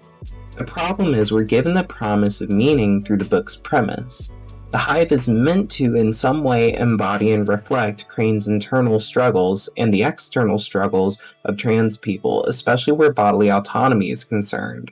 By creating a premise that requires some level of leaning into signs and symbols, readers are already cued to search for meaning, and personally, in genres that inherently play into cultural fears and superstitions which are inherently, like all art, political, complacency toward shallow horror that refuses to be all that the genre can be is an attitude that isn't worth my time or your time. We live in an age of AI slop and people constantly trying to sell you something. The very least we can do is demand meaning. Otherwise, what's the point? The reason I bring up all of this is that Crane's feeling of being depraved while the world around him is just as if not more depraved is part of why he feels so pathetic as a character. Not just actually pathetic, which he is, but also in his efficacy as a protagonist. His hatred of Jess and the baby, however undeserved, is understandable and grounded in logic, at least psychologically speaking. While he has some taboo aspects to his sexuality, he doesn't manufacture his own assault, nor does he actually abuse any animals. His biggest moral failing is on par with or significantly less than every other member of the Hive, and he doesn't judge them for their failings until they become his problem. Motive, I think, is a huge issue for almost every aspect of this book, which is unfortunate because motive, or want, is the core driver in every plot line. Every plot requires a conflict no matter how small the stakes, and every conflict requires material reality to be in conflict with the desires of either the narrator or some other force pulling the strings. Even if a character like Crane doesn't care what the people around him or the bugs around him want, the notion that that's grounds to leave motive out of the story completely isn't just poor writing from the standpoint of complexity, but it feels wildly immature to pretend that motive has no value in these instances. Crane hates himself. Okay, we don't really know why. I don't mean he needs to have some turbo-tragic backstory. The narration gives us that he's just kind of always felt that way, and I don't doubt that many people can relate. I've been mentally ill since the dawn of time, I get it. When I say lack of motive here factors in, I mean we don't understand the full mechanics of his self-hatred, where it attaches, how it manifests, and part of that is the lack of motive in all other spheres. We know what Crane doesn't want. He doesn't want to carry a baby. He doesn't want to speak. He doesn't want to think. He doesn't want to live. You could argue that the negative space of his not wants are enough to give him a motive, but I don't think it's as effective as if he wanted something, even if that something is just everything going back to normal. The lack of motive declaws the Hive and its worshippers and creates most of the plot holes we'll go over later. But before that, my last point here is how flimsy the Hive is in general. Some people in reviews and interviews were remarking on how scary the Hive was with the way the book used a bold, italic, all caps typeface for it, and I don't know, maybe I'm just fucked in the head, but I feel like the majority of horror readers that react like that in reviews go to Weenie Hut Juniors. On what planet is the cartoon villain's speech scary? I think in an effort to make the Hive more visible, since it's so clearly an afterthought most of the time, Andrew Joseph White went the opposite direction and gave it a cartoonish quality. And don't get me wrong, there's a way to make the villain's speech unknowable scary thing actually scary. Don't get me reading this speech, you know the one, from I Have No Mouth and I Must Scream. Harlan Ellison was a piece of shit, but that story is a masterclass in understanding the power and scope and motive of your beastie having massive payoff. Good God. But none of it would be possible without AM's twisted motive. Without motive, no matter how over the top it is, none of this feels grounded in any reality. And when you're working with fantastical genres like horror, sci-fi, or fantasy, groundedness is vital to being taken seriously. I'm gonna go in like 10 different directions if I keep going on this topic, so let's just move on to consent.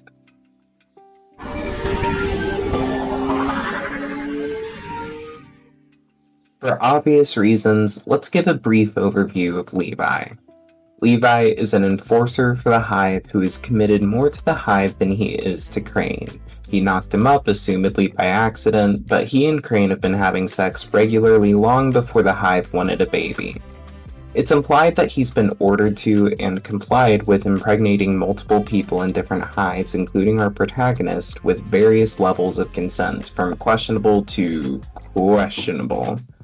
Before hive life, he was dishonorably discharged from the military for reasons we don't know, and that's honestly all we know about him. Like Crane, until he has some development, he is brazenly unempathetic, but where Crane is a masochist about most things, Levi, shocker, is a sadist. Crane claims preemptively that Levi wouldn't listen to instruction to stop in the middle of sex if Crane ever made the effort to do so, but this is a really steep assumption to make of someone if they've never tried. I don't doubt it, but why give this overt characterization without showing us what makes him say that? You could equally argue that it is incredibly presumptuous to assume that Crane ever gave the impression of consent before they started having sex. This is the problem with both Crane and Levi and this paradox of dubious consent in this novel. While Levi was part of the hive before Crane, we've no clue if there's any real pecking order for those serving the swarm. We don't necessarily see Levi coerce Crane into having sex, nor have any protests been pointedly made. Stuff just sorta happens and Crane goes along with it. Things get hairy once Crane is pregnant, and there's one sexual encounter that happens after the fact, and now that a forced pregnancy is part of the matter, this particular instance is the most damning. And of course, there's the underlying age gap. Levi is 10 years older than Crane, and Crane, up until halfway through the pregnancy or so, wasn't even old enough to drink. Beforehand, however, we see some factors that indicate that Levi is under the impression that while it is rough, loveless sex, it's consensual. Crane recants two of them using sexual favors mutually as bargaining chips in games they played at diners or fast food joints, and in the first chapter, Levi expresses confusion when Crane is trying to get his attention because he says, quote, "I thought you liked it when it hurt," which the narration supports. Interjecting now to say that this is not a defense of Levi, he's a piece of shit, but we have to look at both sides of the dubiousness. If our book was about responsible adults having responsible, rough, and/or kinky sex, knowing that our main character voluntarily doesn't speak, these two idiots would have to have some form of cue for when it's time to actually stop. But this is a book full of irresponsible people. Does this make Levi, in this immediate instance, a predator, sleazeball, not, at least in legal terms, rapist? Either way, I don't feel bad about taking his kneecaps out with a baseball bat. However, it is later implied that Levi may have non-consensually impregnated Hannah, who then gave birth to a stillborn child, and that whatever sex Jess had with Levi was questionable, as she thought she wasn't forced, but then said, quote, "He makes you feel like you're crazy."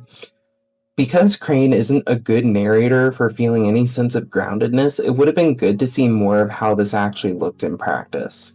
Additionally, because the mechanics of how this hive works, is it mind control, do the implanted worms do anything to their hosts, etc., it's hard to know how much of this is just Levi already being a bad person, or if he might also be getting some mind control of some sort to get him to do hella unethical shit. In which case, we'd have a similar situation, again, to Jane Pearson. I don't think this is the truth. Levi is too simple and flat for that to be the case. However, Andrew Joseph White leaves so much of the inner workings of this situation and world up to imagination that it's worth pointing out how many possible variables there are. So what's the point of all this? Crane's rape fantasies and fantasies about animal sexual abuse are part of what he uses as an excuse to call himself a bad or disgusting person, and Crane is the quintessential, pathetic, Low self-esteem, masochist, sub-bottom, and the prose is whiny as a result. With the bias acknowledgement that I don't want to be within a 50-mile radius of anyone who is into consensual non-consent that isn't a survivor of sexual assault, because it personally freaks me the fuck out that there are people who get off on one of the most violating crimes anyone can experience. I'm not a cop, and what two consenting adults or more, live your extra life, do behind closed doors is none of my business.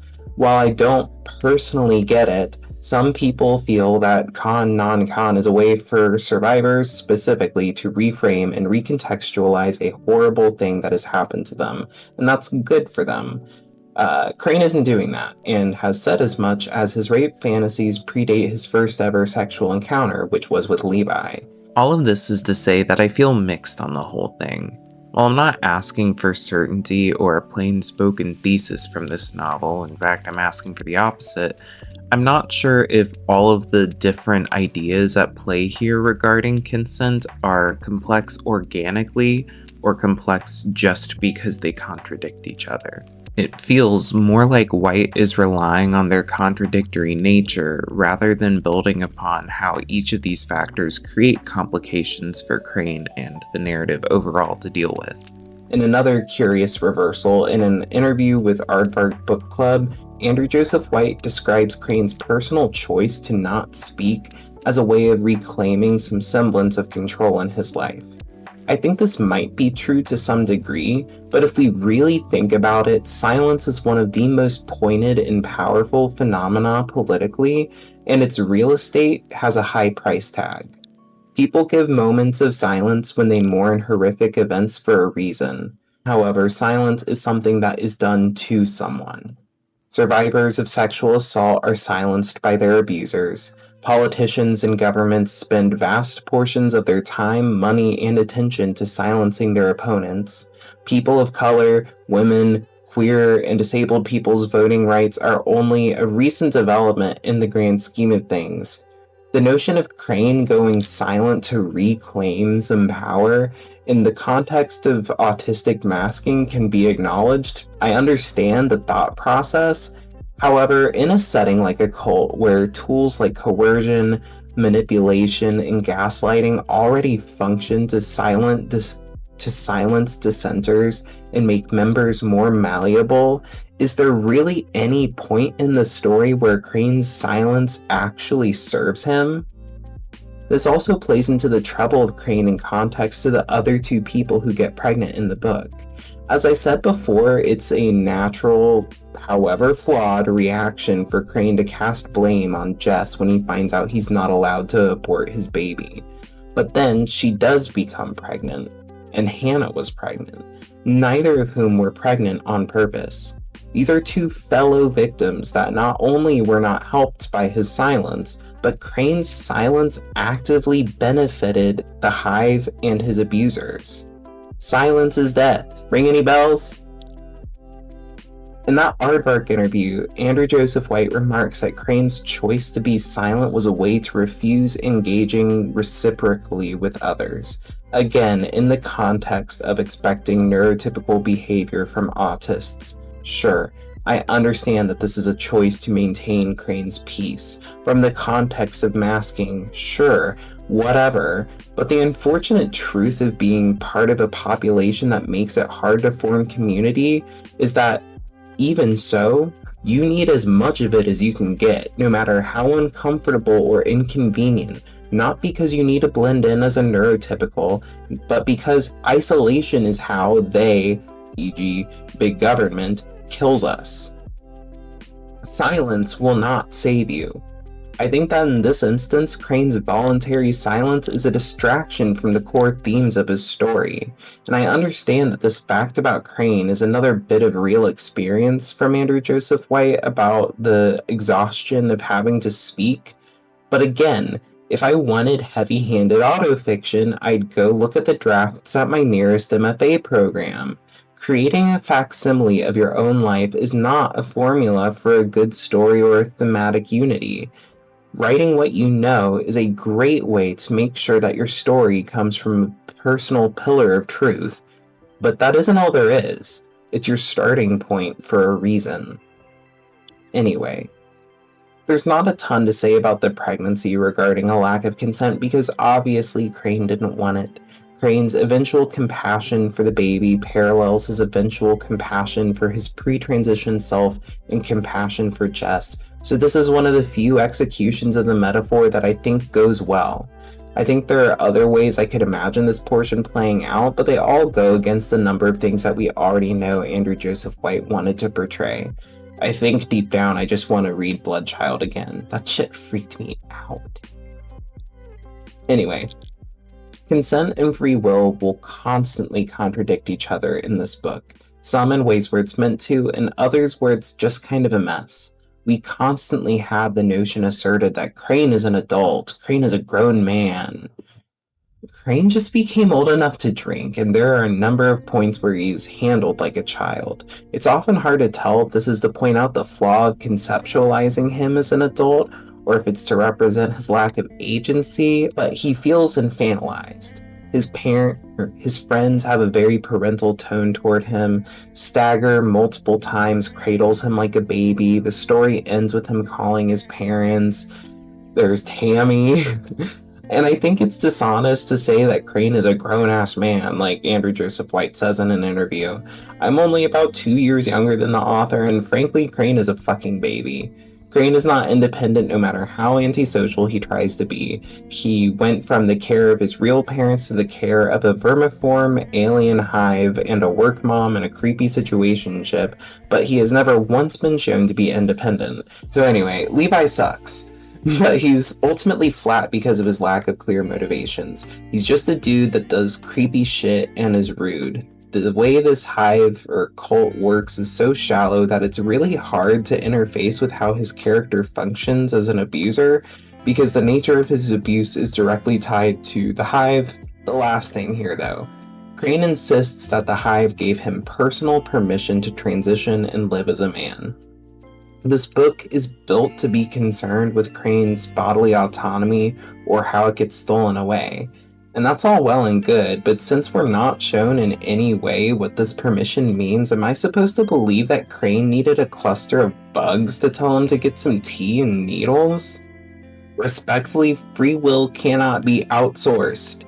It is inherent, and transitioning is the highest form of free will in motion known to man.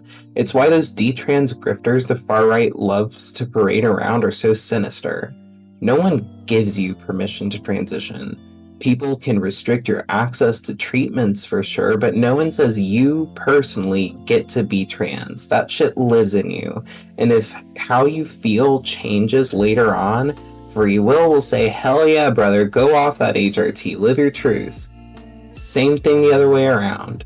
The only understanding of Crane's transness the hive displays is that it refers to Crane as a female trying so hard to appear male, and that gravidity must be against his nature, which is wrong on a number of levels for a number of reasons I'm really getting too tuckered out to unpack. I don't really have a big thesis for this section. I think most of the confusion around consent in this book is purposeful and by design, but I think that the book wants two different things. On one hand, it's a story of having one's body hijacked by an entity that you originally thought was safe and understood you, or at the very least tolerated you. On the other hand, this is a story about how flying too close to the consensual, non-consensual sun irresponsibly, can just turn into the actual thing. And that isn't good, and you deserve to not be the subject of abuse. However, there are points in time where the second story comes at the expense of the other, and the flatness of the world and the characters creating those conditions makes the con-non-con parts feel out of place and pointlessly confusing. Is it possible that my personal discomfort with people's rape fantasies is painting my opinion on its handling of the topic? Probably. But I think it can be offensive for some the same way that Crane claiming being a quote-unquote mute while not experiencing actual involuntary mutism might offend someone, and not offense in the way that horror is meant to make you clutch your pearls at least a little bit. Anyway, now for our final section before the verdict.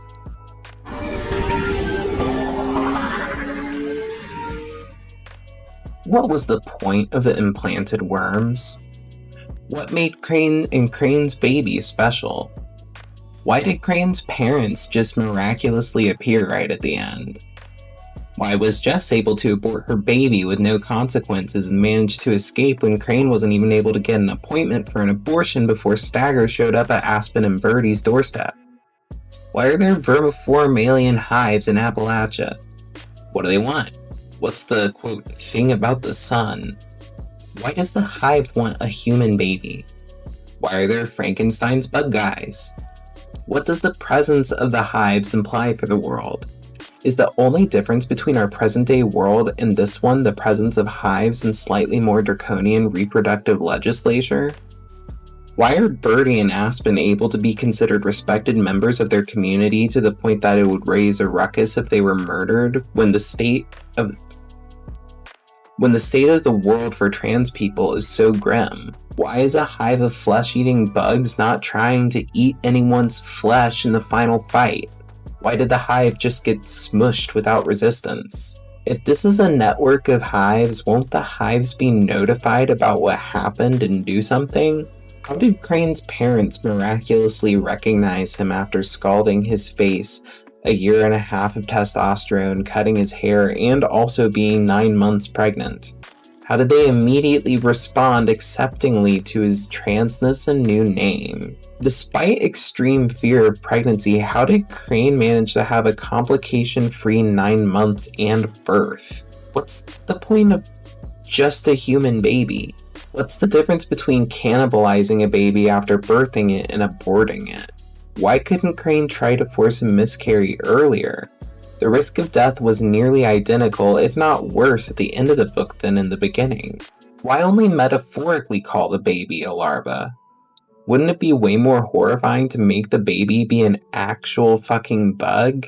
What is Levi's motivation for serving the hive, or Tammy? Why did Hannah tell Crane Levi sounded like he loved Crane when all evidence points to the contrary? Why did Hannah not answer the question of the sperm donor of her baby, of Levi impregnating other hive servants because he's biologically compatible or whatever, is an established bit of knowledge? What the hell makes Levi more biologically compatible to impregnate other hive servants other than that he's the only living human with a working penis we see in the hive? Why does Stagger have a penis? He doesn't use it! What exactly does the hive offer in exchange for servitude? If there are hives eating people across Appalachia, how has this not reached the public eye yet? How has Crane not been listed missing somewhere?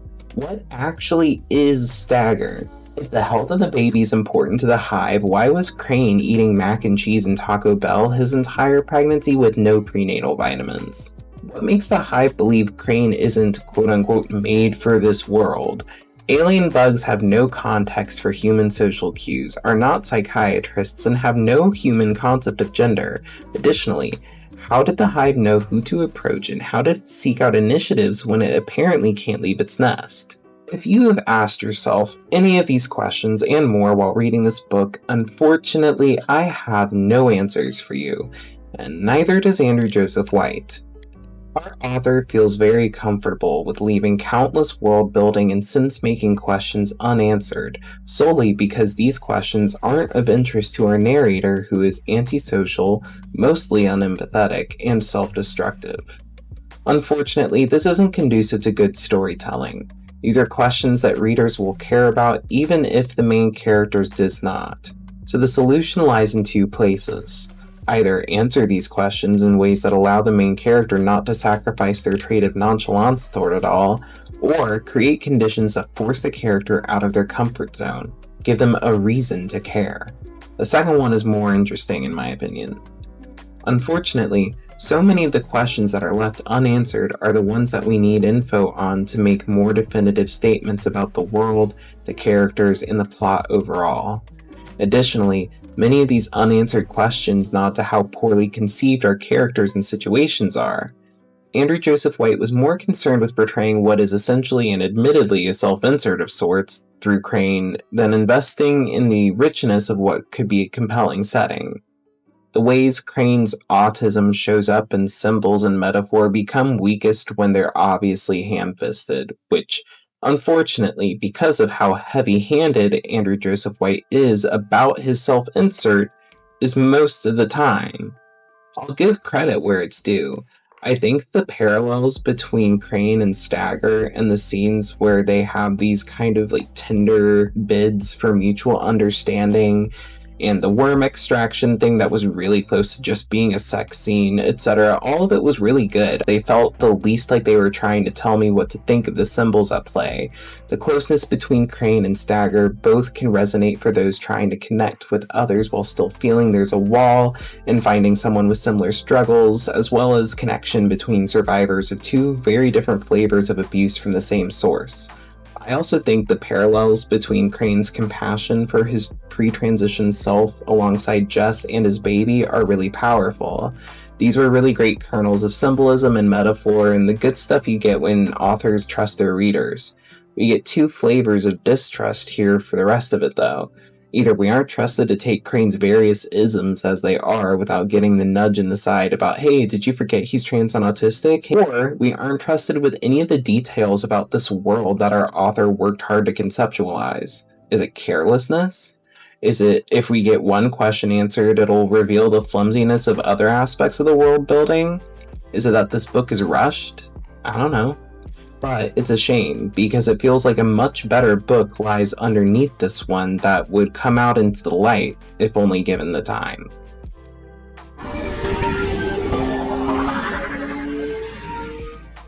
Alright, it's that time. You Weren't Meant to Be Human gets 2.5 stars. Our newly minted Castle Outcast category. Say that 5 times fast. I really did just set up my dyslexic ass for trouble. This book would have made it into the Castle Approved category if the things that were good about it were the heart of the book. It wasn't as glaringly infuriating or offensive as The Men, or as completely cringy as At Dark I Become Loathsome. So I do have to give some credit where it's due, and also it had like a coherent plot for the most part. While I'd been lukewarm on The Spirit Bares Its Teeth, but also able to acknowledge the things that it did well for its genre and age demographic, You Weren't Meant to Be Human is one of those books where I can see the vision, but I don't think that Andrew Joseph White writes with a mindset that's aligned with his ambitions. His dedication to representing his specific marginalized experience isn't a bad thing, and we can always have more representation of different experiences in literature. And I'm glad that someone like him is getting published and getting visibility and is part of that social change. Unfortunately, when that effort comes at the expense of telling a good story, that's when we start getting into trouble. Representing a specific identity can't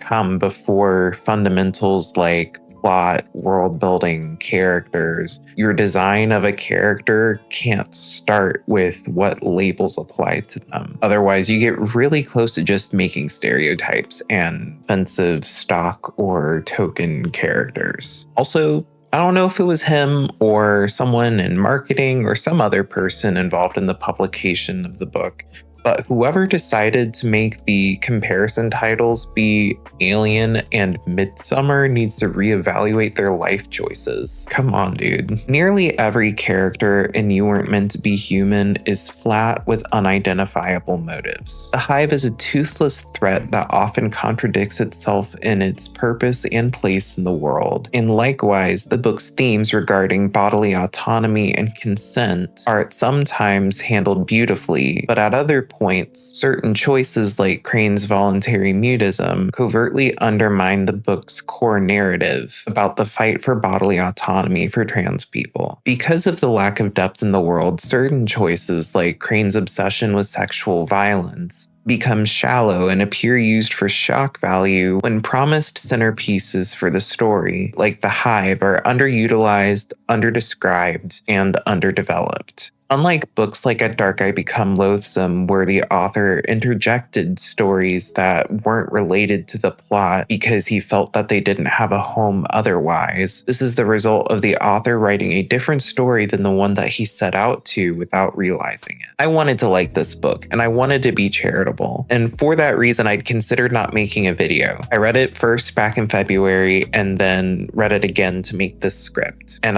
First, I thought that it would be better on the second read, but the flaws just became more glaring. I hope that Andrew Joseph White matures as an author and moves on from what feels like thinly veiled autofiction, which, as I've said earlier, if I wanted that, I would look at my nearest MFA program. I hope that he can let that go so that way he can focus more on telling a good story and engaging with readers. Personally, I don't envision myself picking up another one of his YA titles at least, but I'm willing to give him a second chance should he write another adult novel. If pregnancy horror is your jam and you enjoy sci-fi that explores similar themes of bodily autonomy and consent, I highly recommend reading Bloodchild by Octavia Butler. I cannot recommend it enough, it freaked me the fuck out. As I said at the beginning of this video, be niceys. Do not attack Andrew Joseph White or anyone involved in the publication of this book, and if you do, I will send a plague of locusts to beat your ass. Respectfully. Figuratively, so that way I don't get in trouble. Sorry, YouTube. Next month for Pride, we'll be doing a double feature of a full review of Seth Haddon's Volatile Memory and an arc review of its sequel, Null Entity. As I said before, let me know what you think about having B-roll during the plot and analysis sections of the video. I'll still always make sure that you get my face at the beginning and end. Let me know your thoughts on the book, books you want to see me cover in the future, or tell me about a bug you like. Personally, I really like cicadas, and I know a lot of people are really freaked out by them, but I think they're neat. Lastly, remember to like this video, share it with your friends, subscribe to my channel, and remember to hit the bell so you get notifications whenever a new video comes up. Otherwise, my cats can't save you from the horde of ravenous flesh-eating worms. Okay, bye.